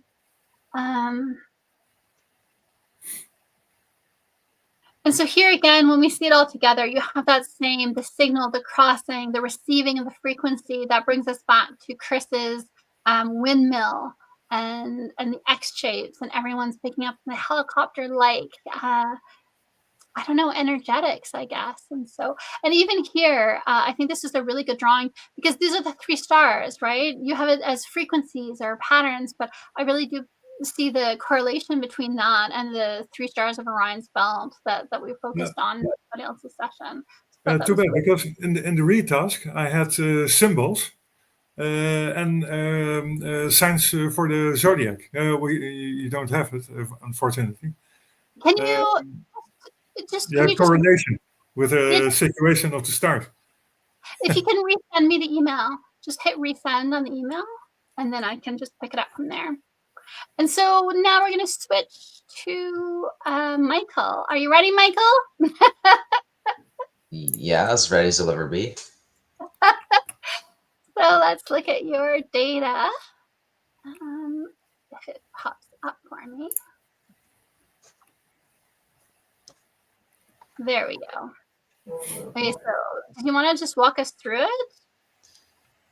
Yeah, certainly. So yeah, I think this is the first of my retask sessions here.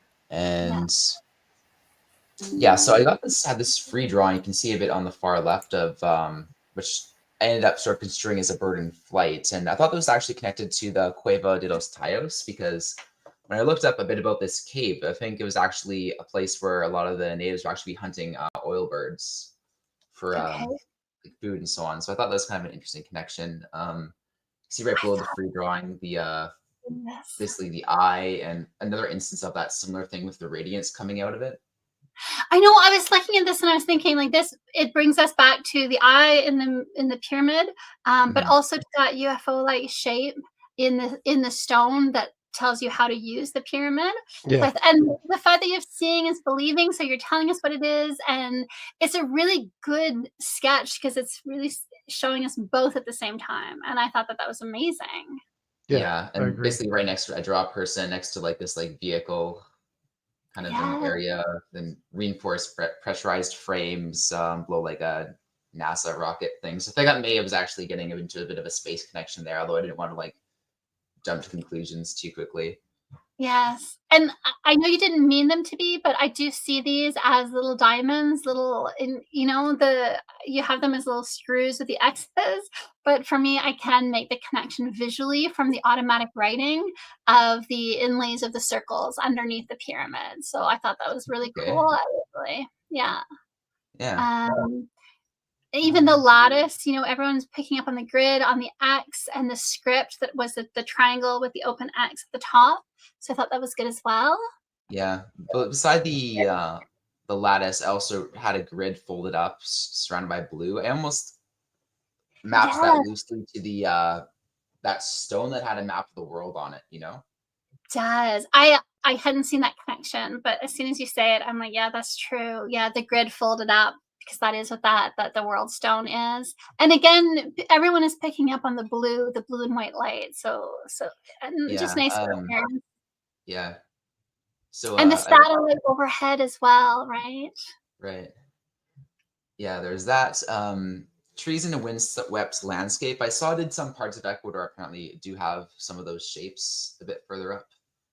I had an AOL of like basically students in class, a teacher yelling at students, feeling. It kind of almost made me think of like the oppressed looking individuals getting like beamed at by this other individual in some way.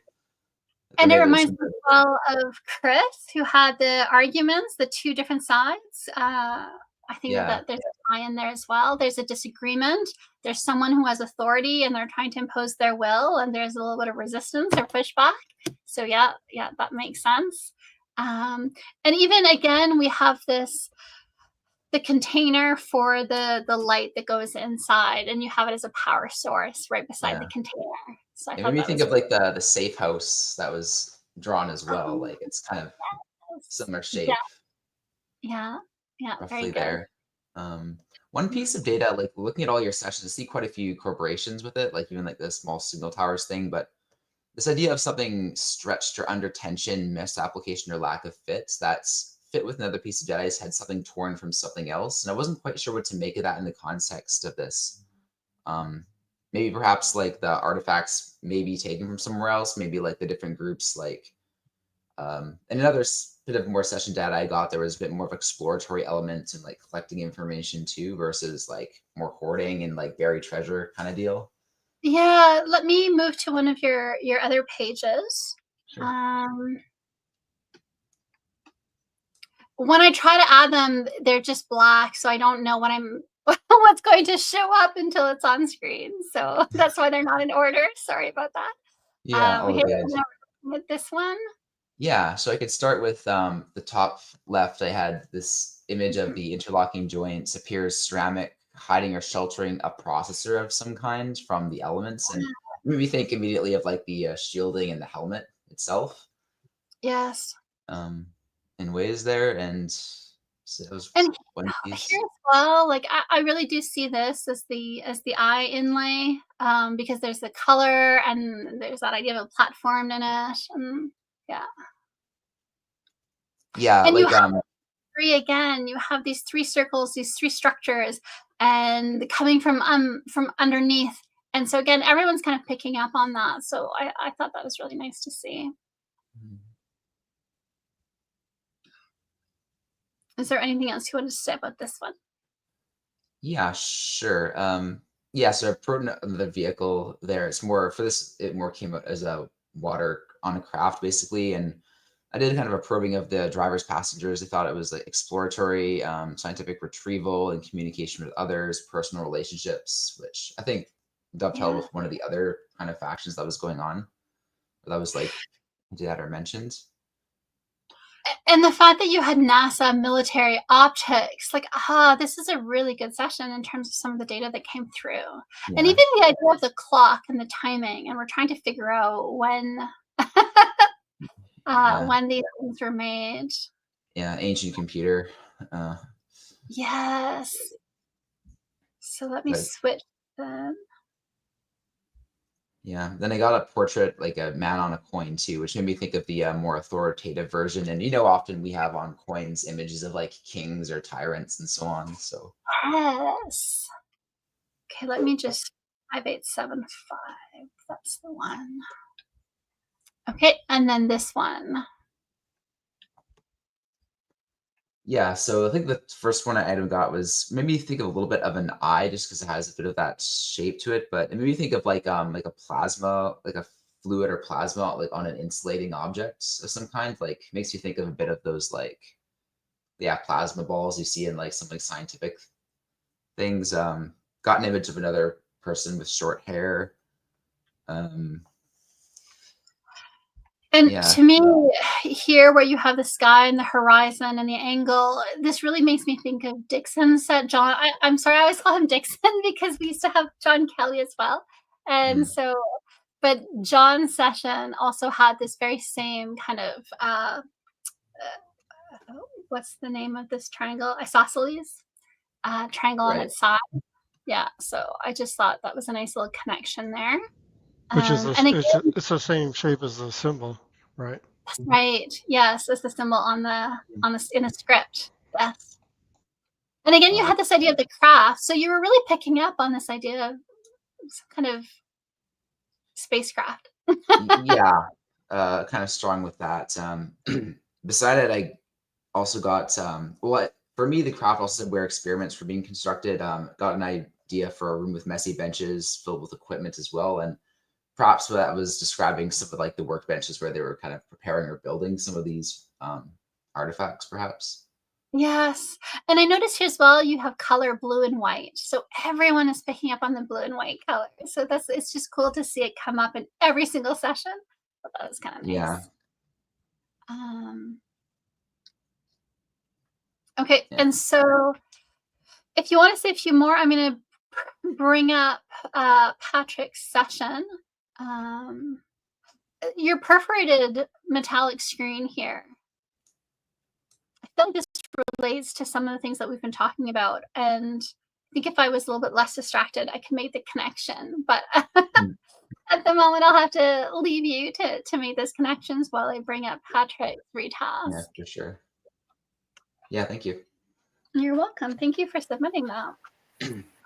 It was a big session, by the way, so a lot of data. I don't know if we have time for this, but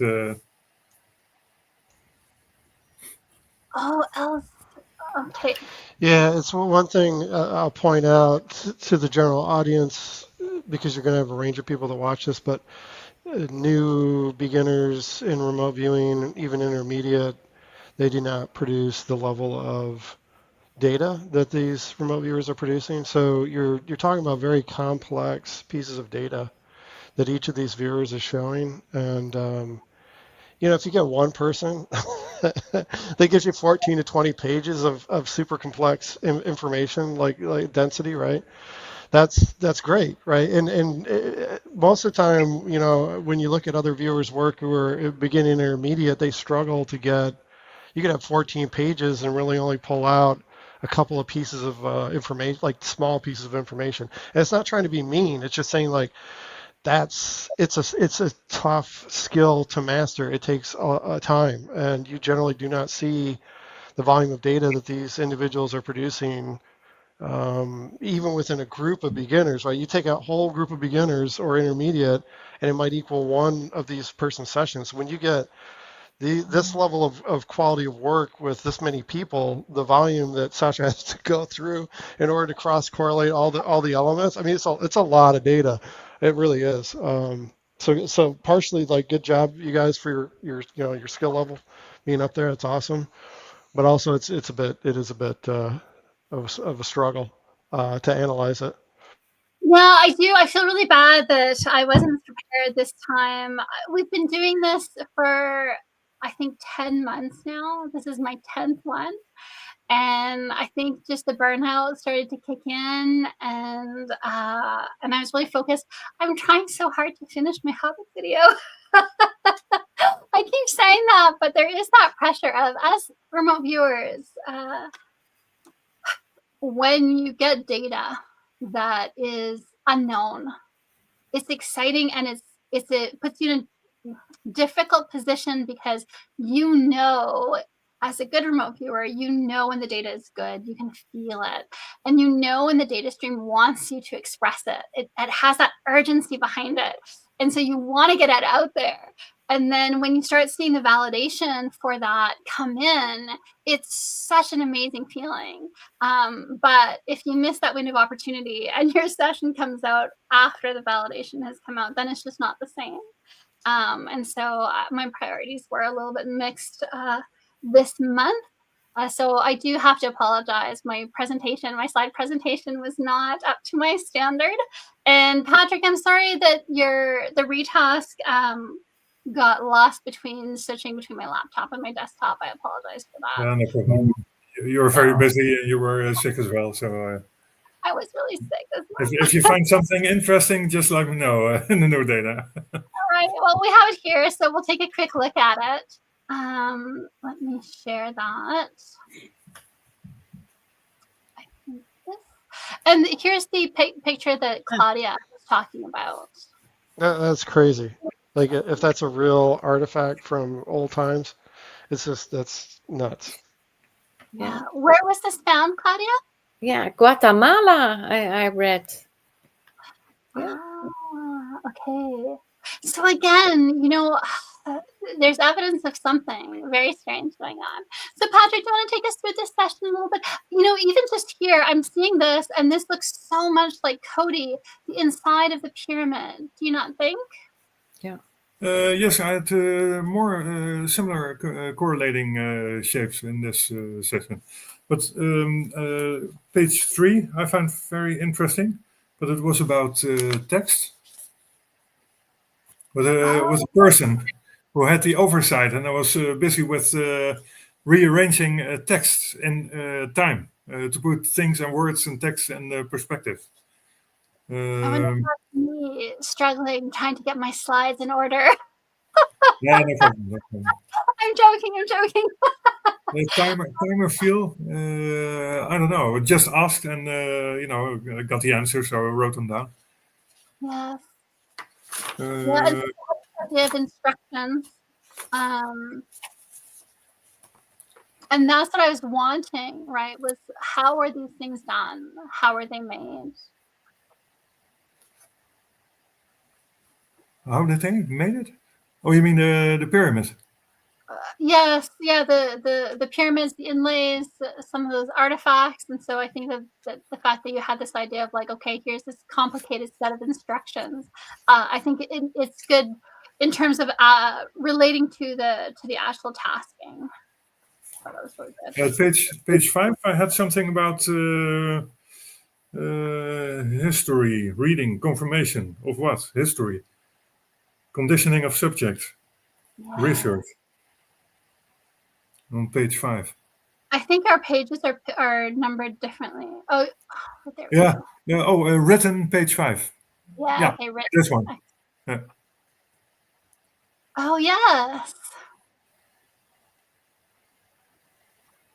Yeah, I don't know. I had this. I wrote down Nostradamus, same way. Hammurabi Code. Yeah. How does this relate to the target? Written process. Well, I think that idea of the written script, right? This undeciphered script, right? So I think that makes sense from that perspective. And I think it's interesting that you have a boat-like shape because we saw the boat in Jeff's session, and we also saw the boat in Michael's session. So I'm wondering if there's like a sky boat or if that's in reference to that or not. Yeah, who knows? Last one is page 8, written page 8, so probably page 9. I just want to see as well, right? Like you had here the pyramid and the numbers. Yeah, the symbols above it, zodiac. Yes, and even here we can see the script. That's incredible. Let me make that bigger for people. Can you guys see that? Is that a little bit bigger? Yes. So again, so you have the script, you have that there are these symbols on it, and you're tying it to the zodiac, which is exactly what it was. It was the constellation. And you have the temple feel. So here we have the pyramid with the script above it, whereas in the artifact itself, it's on the underneath. But I think that's still incredible data. This is really, really good data, Patrick. So I'm going to have to put all this data together and share that on the Patreon and on our Facebook. Yeah. There's so much data in the session. It was a little larger session than the previous one. So I did a couple of them. Yes. And again, we're this shape. Mm-hmm. We're seeing that same kind of mirroring of, I think, Cody's structure as well. And here, this is where you're talking about, is this the life elixir? Life elixir. Yeah. And the idea that you have a fluorescent substance and it's like liquid. So again, I'm wondering if the minerals were liquefied as well before they were embedded. You have embedded in a construct. So really, really good. Really, really good data here. Oh, yeah. Good. Yeah, I saw this shape in artwork as well. Yes. Yeah, it's too much to go over in 1 minute, so no problem. Was there anything that you wanted to highlight? Yeah, just the pages I just showed. Yes. Yeah, there's some more. Well, what I'm going to do as always is I'll give you guys time to clean up your sessions, I guess, if you want to. And then I will put them all up on Patreon. So if anyone in the audience wants to see the individual work, individual pages, they'll be posted on the Patreon underneath the feedback post that I'll be putting up in the next several days. Comments? Yes. Questions? Well, I had a comment on the work of Patrick because I saw in your first session that you mentioned Pythagoras. Yeah. And I had the same. So I also drew the triangle with A is plus B is C, and mathematical figures. So it's true. It just strikes me that you In the have first a, session or second session? Where was your Pythagoras reference? no, it was in the first session. I saw This- Pythagoras. Yeah, this one. Here, oh, you mentioned it again here? No, this is the first session. Ah. Well, somewhere you wrote Pythagoras. Yeah, here, this one. Oh, This page. yeah. Yeah, I had to say I drew the triangle and then I put Pythagoras next to it. My page 8 somewhere. But anyway, it was striking that we both had the same. And so what do you make of that? Oh, by the drawing? Oh, sorry. Well, what I don't made know, you that Dutch people think the same. Always. I think in order to build these things, in order to carve these things, I think that they obviously they had to have some sense of, you know, they're using advanced chemical processes. They're melting metals and minerals. They're for some reason making things visible under black light. They're referencing these crafts in the sky, these shining lights. They're talking about constellations. They have a written script. And so the idea that they also have some level of advanced math kind of does make sense to me. What did you think about the fact that the pyramid has the 13 tiers of bricks and then the eye, and that's the exact same thing that we see in the dollar bill today, that's a symbol that we still have today? I thought that was really odd for something that's over 6,000 years old and not found in Egypt, but found in Ecuador. Well, I think we have to be precautious with the conclusions, because I saw other artifacts that came from the same cave, also with a perfect triangle, the bricks, but it had also an eye shape above the pyramid. But in that case, it was interpreted as a sun, and the role of the sun in which reminds me of some of the drawings in the work of the viewers. Well, I don't know. It could be a coincidence as well. You know, the funny thing is that the artifacts they got from the padre, what's his name, probably came from the same cave. Yeah. Say that again. But it came from which ones came from the same cave? The same cave. He Would got you it from the locals. Oh, he got it from the locals. But in that article, it got suggested that probably the artifacts came from the cave with the same name. So who knows? Father Crespi's work. Yeah. Yes. I didn't know that was from the same cave. Like I said, I was really disappointed with Father Crespi because, you know, 7 years ago, I thought that was true. I believed in it. And then to see it all being described as debunked, as fakes, as, I don't know, I don't know how to process that, because on the one hand, I think, is it true that 7 years ago, people weren't as, I don't know, people were just willing to buy into stories like this, and so there wasn't as much accountability? And were there more fakes, or is it that now there's some kind of an agenda that looks to debunk things that don't fit the narrative? What do you guys think? Because I'm curious about that. When I saw Father Crespi, I thought, was I just naive 7 years ago? And I was reading these accounts of this, and I believed it based on these black and white photos that, you know, oh, there's Sumerian images that were embedded in these gold plates that were found in South America by the locals, and they gave them to Father Crespi. Was it naive to believe that, or is it more naive to believe that, oh, it was all a lie, it was all fake, and Father Crespi? I think it was real. I think it was real. But the Vatican had a connection to the father as well. He put it in a museum, but the museum burned down. and all of a sudden all the artifacts couldn't be found anymore. So there's more to the story, I think. Interesting. Yeah, because we all had something in it, like it's not true, or a fairy tale, or a thing. So I also noted on my page 20 that it's a symbol of some kind of secret organization.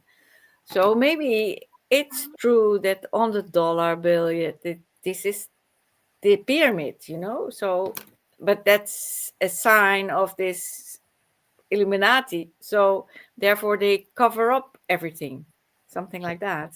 But it could be the opposite could be true as well, because I have heard people saying now that a lot of our past is fabricated, and that there were a group of people that went around creating fake artifacts and creating fake stories in order to give us a false sense of our history. Uh, I don't know. I don't know what to think, I guess. And so the data that you all presented, the fact that there was that idea that there's something mythical, I'm not sure on which side is it mythical. Is it mythical in the sense that these things are fake, or is the idea that they're debunked the myth? I don't know. Yeah, it's hard to know. And that's the thing with remote viewing. And I say this again and again because I think it's important for people to remember this. Remote viewing doesn't give you truth. It just gives you data about the target. But that data can be fictional or it can be real. And as you become a better and better remote viewer, some remote viewers can taste the difference between truthful, what we would consider truthful data, and what we would consider fictional data. So if someone's doing a target that's Harry Potter and describe his bedroom, some remote viewers will pick up on the idea that, oh, this feels like a story. And some won't. They'll just describe their room, and it's only because you know that it's Harry Potter when you get the feedback that you're like, oh, okay, that was fictional. And so I think for targets like this one, where there's not enough information anymore. There used to be, I mean, I think we'd want to talk to Klaus Dona, but I wasn't able to find any contact information for him. So if anyone does have contact information for him, or for Project Camelot, because they interviewed him, so they might, that might be interesting. Michael, let's look at your last two, or your first two pages, actually. Because I think you have, again, you have the same windmill that we saw in other people's work.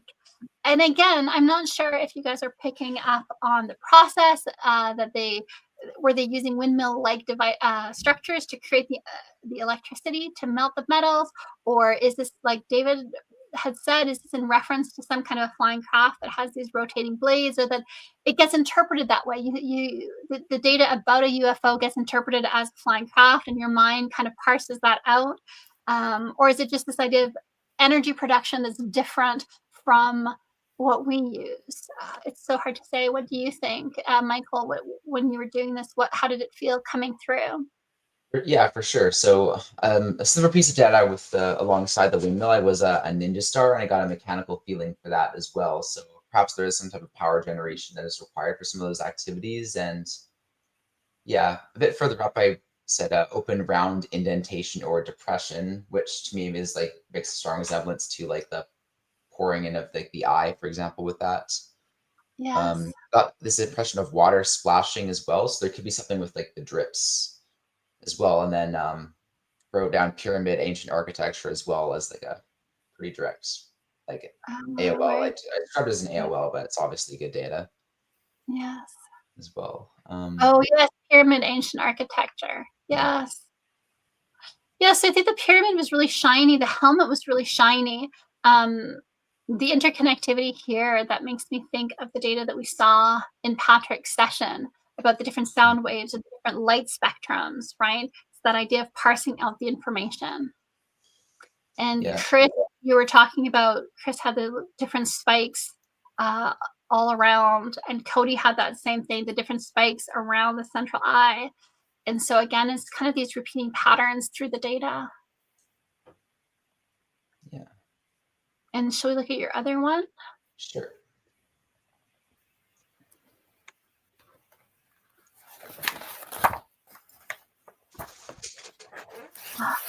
Yeah, so in both of these other sessions, I got impressions of iciness or coolness as well. So received the color yellow as well for the second one.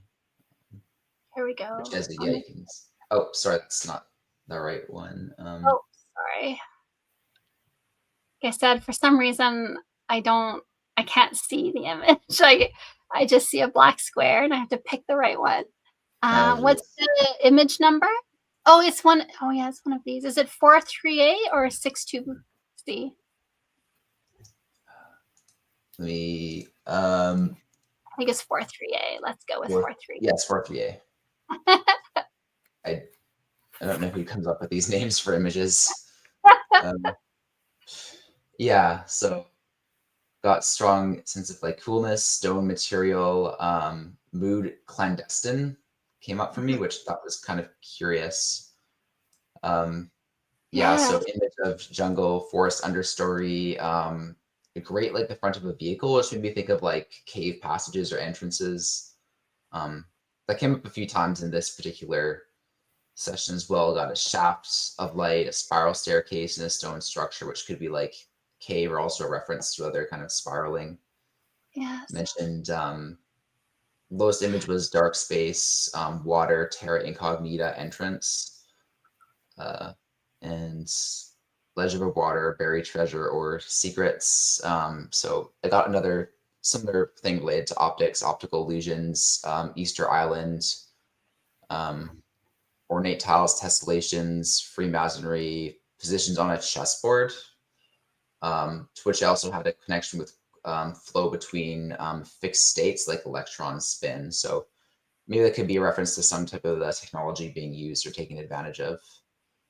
Or for I think for the magnetic artifacts that have a different, right? I think that would relate to that. I just want to point this out, your pattern tiles, and you talk about the tessellation. Then underneath that, you have Easter Island. And I don't know if you remember, but in one of the first few slides, I was saying that the script that they found on some of these artifacts is very similar to or the same as some of the scripts found on Easter Island. So I do think that that's a really good hit.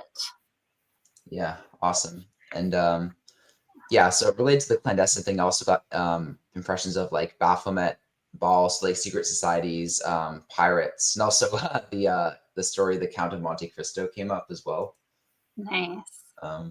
Which kind of has different corollaries with that and like the images of other people with like boats and so on, and maybe like just like scavenging for different artifacts and things. Maybe it's I don't know, maybe it's related to the explorers, maybe it's related to people who like would put these in a cache because well, there's even also though they did say that I think the Count of Monte Cristo that brings in that idea again.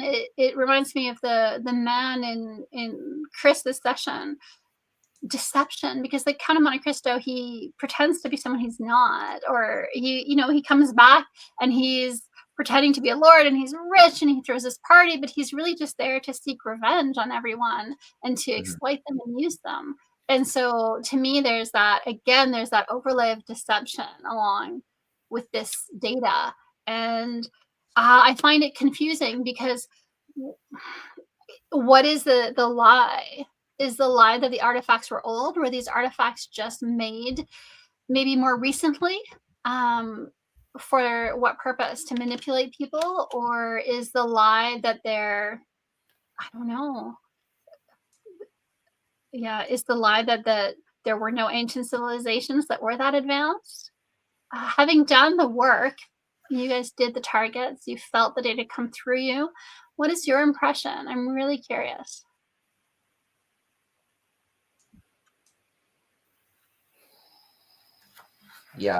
So I guess with the session I just spoke to, like I did get one like impression of something stretched or under tension, misapplication or lack of fit, and so maybe think like a lot of controversy around some of these things, like maybe some of it's like intentional to like sow confusion or blow smoke around certain questions about ancient history, what really happened, and so on. So I'm not really sure like kind of where to kind of go from that, other than to say like, I think there is a lot more to the story than just like what people or what authorities kind of tell us about it. Yeah, Chris, do you want to chime in on this? Yeah, so for me it was really cool target. It's something that I had never seen before. So I like that you always find weird stuff that I never heard about. Yeah, it's a bit a shame that we don't have more information, because it's a bit the frustrating part, where you don't actually can verify what is correct, what's not correct. But on the topic we were just speaking about there, yeah, there definitely seems to be some kind of hidden, maybe not a hidden agenda, because I'm trying to stay away from conspiracies and all of that. It's not my jam, but from what I got, there seems to be like really two sides to that story, and that there is really something, I don't know if it's the authorities or not, but like I said, in the way I perceive stuff, something that wants to keep it closed and something that wants to open it to the public and not in closed circles. So how would you interpret that? Energy that they want to keep closed, or just knowledge of ancient advanced civilizations that they want to keep secret? Yeah, so the full purpose of the thing, I'm not sure, but I definitely got energy, that it's an energy device of some sort that can do stuff based on energy. Yeah. And Cody, or actually Jeff? I want to dive into the conspiracy. I want to be tasked with who is manipulating history right now, who is rewriting history, and for what purpose. The problem with that is, how are you going to get feedback? So, Yes. Cody, what's your take? Yeah, it'd be interesting to know what else is in there down in the cave. But yeah, I reckon they got a heap of gold out of there. Yeah. That could be something they've just made up a story to keep people away from the gold. Or diamonds. We all got diamonds. Yes, that's true. Or even, there could have been, if there were all these artifacts, were there other things, right? Were there books? Were there machines? Were there energy devices? Was the setup that Michael drew on the table that they had to make the alloys, to melt it, was that just sitting there in the cave? And did they take that and keep it for themselves and not share that with the public? Well, that's what I would do. Is I that wouldn't right? tell anyone.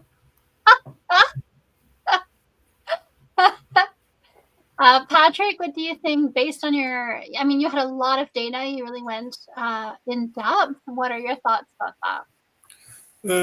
Well, if I see the correlations and the shapes and the words and stuff, I think this might be something genuine. I feel that it's also very connected with this, how do you call it, Catholic priest who was a missionary there. That's also a different story. All of a sudden, the artifacts couldn't be found anymore. The museum got fire. Why shouldn't be that kind of person, a genuine, honest person, possessing these artifacts? There's a strange story to it. So I think it might be have something genuine in the storyline of the data. Yes. Yeah, I think so too. And Claudia? Yes, I think also that is genuine. And I also wrote somewhere that it's precious and exceptional, and that everyone is very surprised that they found such kind of things.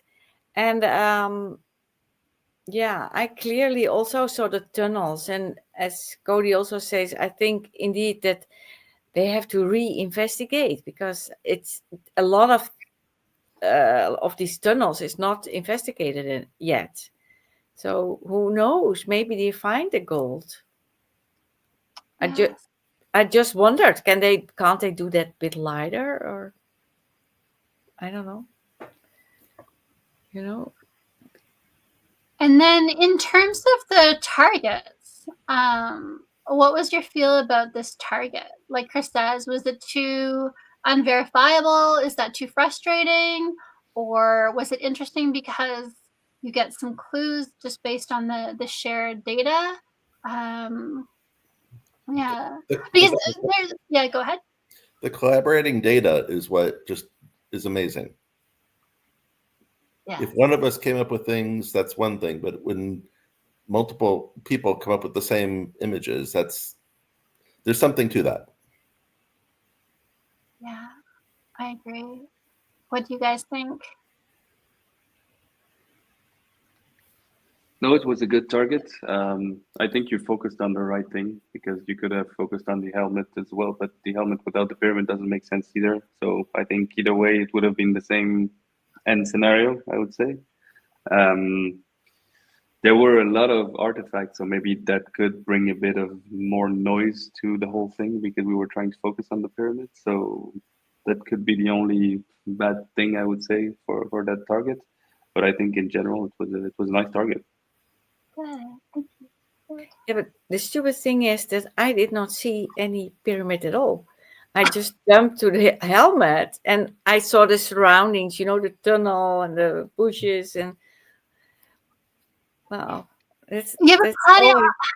I thought your data was exceptional because you had that it was an ancient civilization, that there was an odd artifact, that it was in the jungles, that it was hidden. You had the helmet, you had the chameleon, camel, Klaus connection, and then you drew the map of where it was. So I actually thought that even though you didn't have here's the pyramid, I think there was a little bit of distribution of effort where everybody else did pick up on the pyramid. And so you were like, okay, that's already covered. So I'm going to go and give you other information.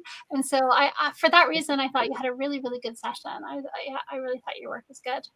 Everybody did a great job. Thank you. Yeah. Yeah, everyone. Patrick, your data was excellent. I'm sorry that I didn't highlight it the way that it deserved to be highlighted. And the same with Michael as well. And Jeff, your data is always, there's a lot of metaphor but there's a lot of richness and meaning in your data, and so it's nice when I can make the connections with other people's data and draw out some of those layers of meaning. And so next month I'm going to manage my time differently so that we go back to my normal way of doing things. Today was quite different. It was more one by one and more of the standard walkthrough of people's sessions. But that's a one-off, and also I think doing it this way, where it was more of a walkthrough of each person's sessions, to me, it's a good reminder of why I don't do the live streams this way. Because I think that there's more value in the way I normally do it, which is when I can show you the data that comes together and the meaning that pops out when you see those corroborations, right? Yeah. David, did you want to say something? Well, I appreciate everybody's hard work, including you, and the volume of data that everybody produced. The hard work is amazing. It often reminds me of my grandfather. I grew up on farms, and he was a hard worker. And I remember that he had cattle at one point. He had cows, and when he pampered them, they only produced spoiled milk. No, but seriously, seriously, good job, everybody. Yeah, so good job. Yeah, I do. I'm very grateful for the care and attention that you all put, and you all brought back so much great data. And that's why I will be posting your sessions on the Patreon, free to the public, even though it's on Patreon for the audience. I put the live stream sessions, I make them so that you don't have to be a paying member of our Patreon in order to access them. So you'll be able to go through them. And there's one thing that Dave and I often, talk about, which is I don't feel that the work I'm doing now is honestly, for the people of right now. And maybe that's a reflection of when you're doing work there are always office politics in any domain, and there are always cliques, and there are always, different barriers. And when you like today, you all poured so much of yourselves into your sessions, and a lot of the data that you provided, we're not able to cover in detail in a 2 to 3 hour live. We'd be here all night and still have some data left over to look at, right? And so I think I try not to think, and I feel this way because when we're doing videos, especially, you don't want to bore the audience, right? And it's something we talk about in what do we put in, what do we leave out, right? And when I make my slides, it's so hard because I know that you're all going to have a sense of, oh, but there was that one piece of data on that one page that she didn't include in the slides, right? And it's always that idea of when we feel the data come through us, the data is so alive and it wants to be expressed and it wants to be shared, and you want other people to be able to appreciate it and value it because it has value. And the only way I think to survive with your mental health intact is to remember that it's not just that you're doing it for your own elucidation, your own enlightenment, your own growing as a person and as a remote viewer with every session that you do. It's also that you're sharing your data with the people today, yes, and some of them will value it and some of them won't. Some of them will be too competitive and they'll look at your work and they won't want to see the brilliance in it. And that's okay. They don't have to, because your work will stand the test of time. In 3 years, in 5 years, in 10 years, people will still be looking back at the work that you've done because the work that's being done here is exceptionally good. And I think that, remote viewers will historically look back at really good work. And I think the data that you're producing fits into that category. And so I think in 3 years from now, when people go back and look at the session work that you guys provided for this live stream, I think that they will value it. And I think that they will see the amazing level of skill that each of you have and bring to bear on your work. And so I don't know, that's my perspective. When I make the videos and I want to include every last piece of data, and then David's like, really? And I'm like, okay, maybe not. I remind myself that it's not about having to force every piece of data into my video today, because in 3 years from now and 5 years from now, when people go back and look at my sessions, look at my portfolio, they'll probably be able to see with more clarity the value that it has. And I feel that way about your work. And that's why I want to put your sessions not just on the Patreon, but also on the website, just in case if ever there are problems with Patreon, that we have that backup. And why I encourage you to keep track of your sessions. And Chris has a website, he puts it up there. If the rest of you, like I said, I'm happy to keep putting them up on Patreon. Just send me the clean versions and I'll put them up, because I think that's the value, is that in 3 years from now, when people look at your work and maybe something more has been found about this pyramid and they can make more sense of it, I think, to me, that's when it unlocks those other layers of meaning. What do you guys think? Does that sound a bit weird, or are you on board? No, I'm on board. Yeah, I agree. Some of these live streams are getting over 1,000 views, and over time they'll get more and more views. And there are very few opportunities within the community to publicly display your work and get the level of attention on it, right? And the other part of it, though, is Sasha's analysis is able to pull out and showcase information that would normally be lost. Like in other places where this is covered, if you're just giving your work publicly and going page by page, but you don't have enough breadth of perspective to analyze your own work, which it's hard to do that, right? It's hard for anybody to be superior in all areas, right? Then the information might get lost. But if you have somebody else that's actually collating all the information, it brings a lot more power to your session in terms of the way it's presented to the community and communicated. And like she said, in my opinion, remote viewing is not an area that is really publicly known. However, because of things like the UAP situation in the United States coming through Congress, and the military continually bringing up remote viewers in association with UAPs, I believe that over time you're going to see more of the public being exposed to remote viewing, and when that happens and they go look to find the content, right, they're going to see your work. So yeah, I think it's very good. Yeah. And Chris, you were going to say something, or Claudia? I don't remember, but yeah, I just want to say also that you don't see a lot of full sessions and sessions put out publicly. So I think everybody here is brave enough to do that, and that should be highlighted. Yes. Yeah, I think it's wonderful. You are being brave. You are putting yourselves out there, and for the audience, they should know. So all of this is totally blind. I don't give any mid-loading, and when I give the retask, it's a blind retask. I just give a target code and good luck. Go do your work. And so all of this is pure remote viewing. And then I give the feedback. I try to give it a couple days, 3 days, but sometimes it's 2 days. Or for the live stream, I give people a couple days to know what it is so that they can kind of go through their session, get a sense of what they maybe want to talk about during the live stream, find other research if they want that they think that maybe if I miss or that they want to highlight. And so so I think it's incredible to see just the amount of data that they're bringing back, that they're on target, that there's that coherence there. I think it's amazing. The only thing I would say though is,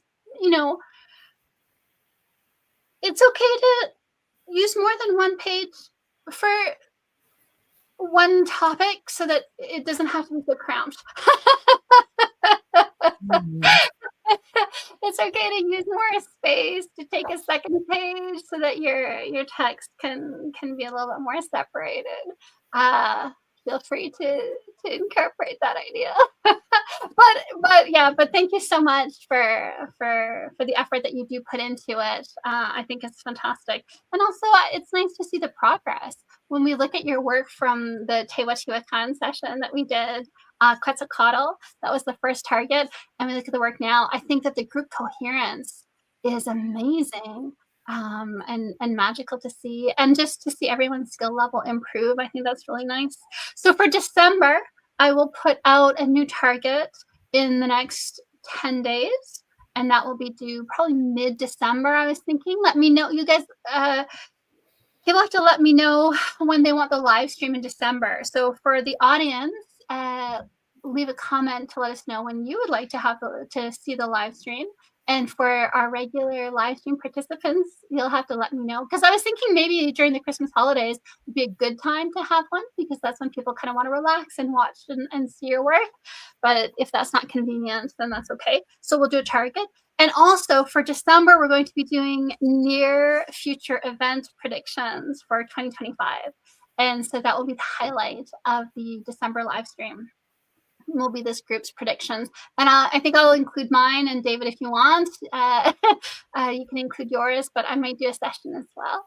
And on December 8th, so in 2 weeks on Sunday, we will be doing not a conference, but like a mini event, a mini conference where we're going to have presentations. So Patrick is going to be presenting, and Hilda will be presenting on one of the sessions we did months ago on Dr. Emoto's rice experiment. And so Patrick's friend Hilda did a presentation in the Netherlands about our remote viewing data on that and the analysis. And so she'll be sharing that with us as well. Chris will be doing a presentation on his RV Toolkit website, which is spectacular and has a lot of really useful applications. And David and I will be presenting. John Herlowski will be talking as well. About whatever he chooses to talk to you. I've talked to him a little bit and we have some ideas, and so I think it's going to be really interesting. And if anyone else has a topic that they'd like to present on, 15-20 minutes, and we'll do some Q&A, let me know, send me an email, and that sounds good. And so with that, if anyone has any closing comments before we say goodnight, let me know. David, anybody else?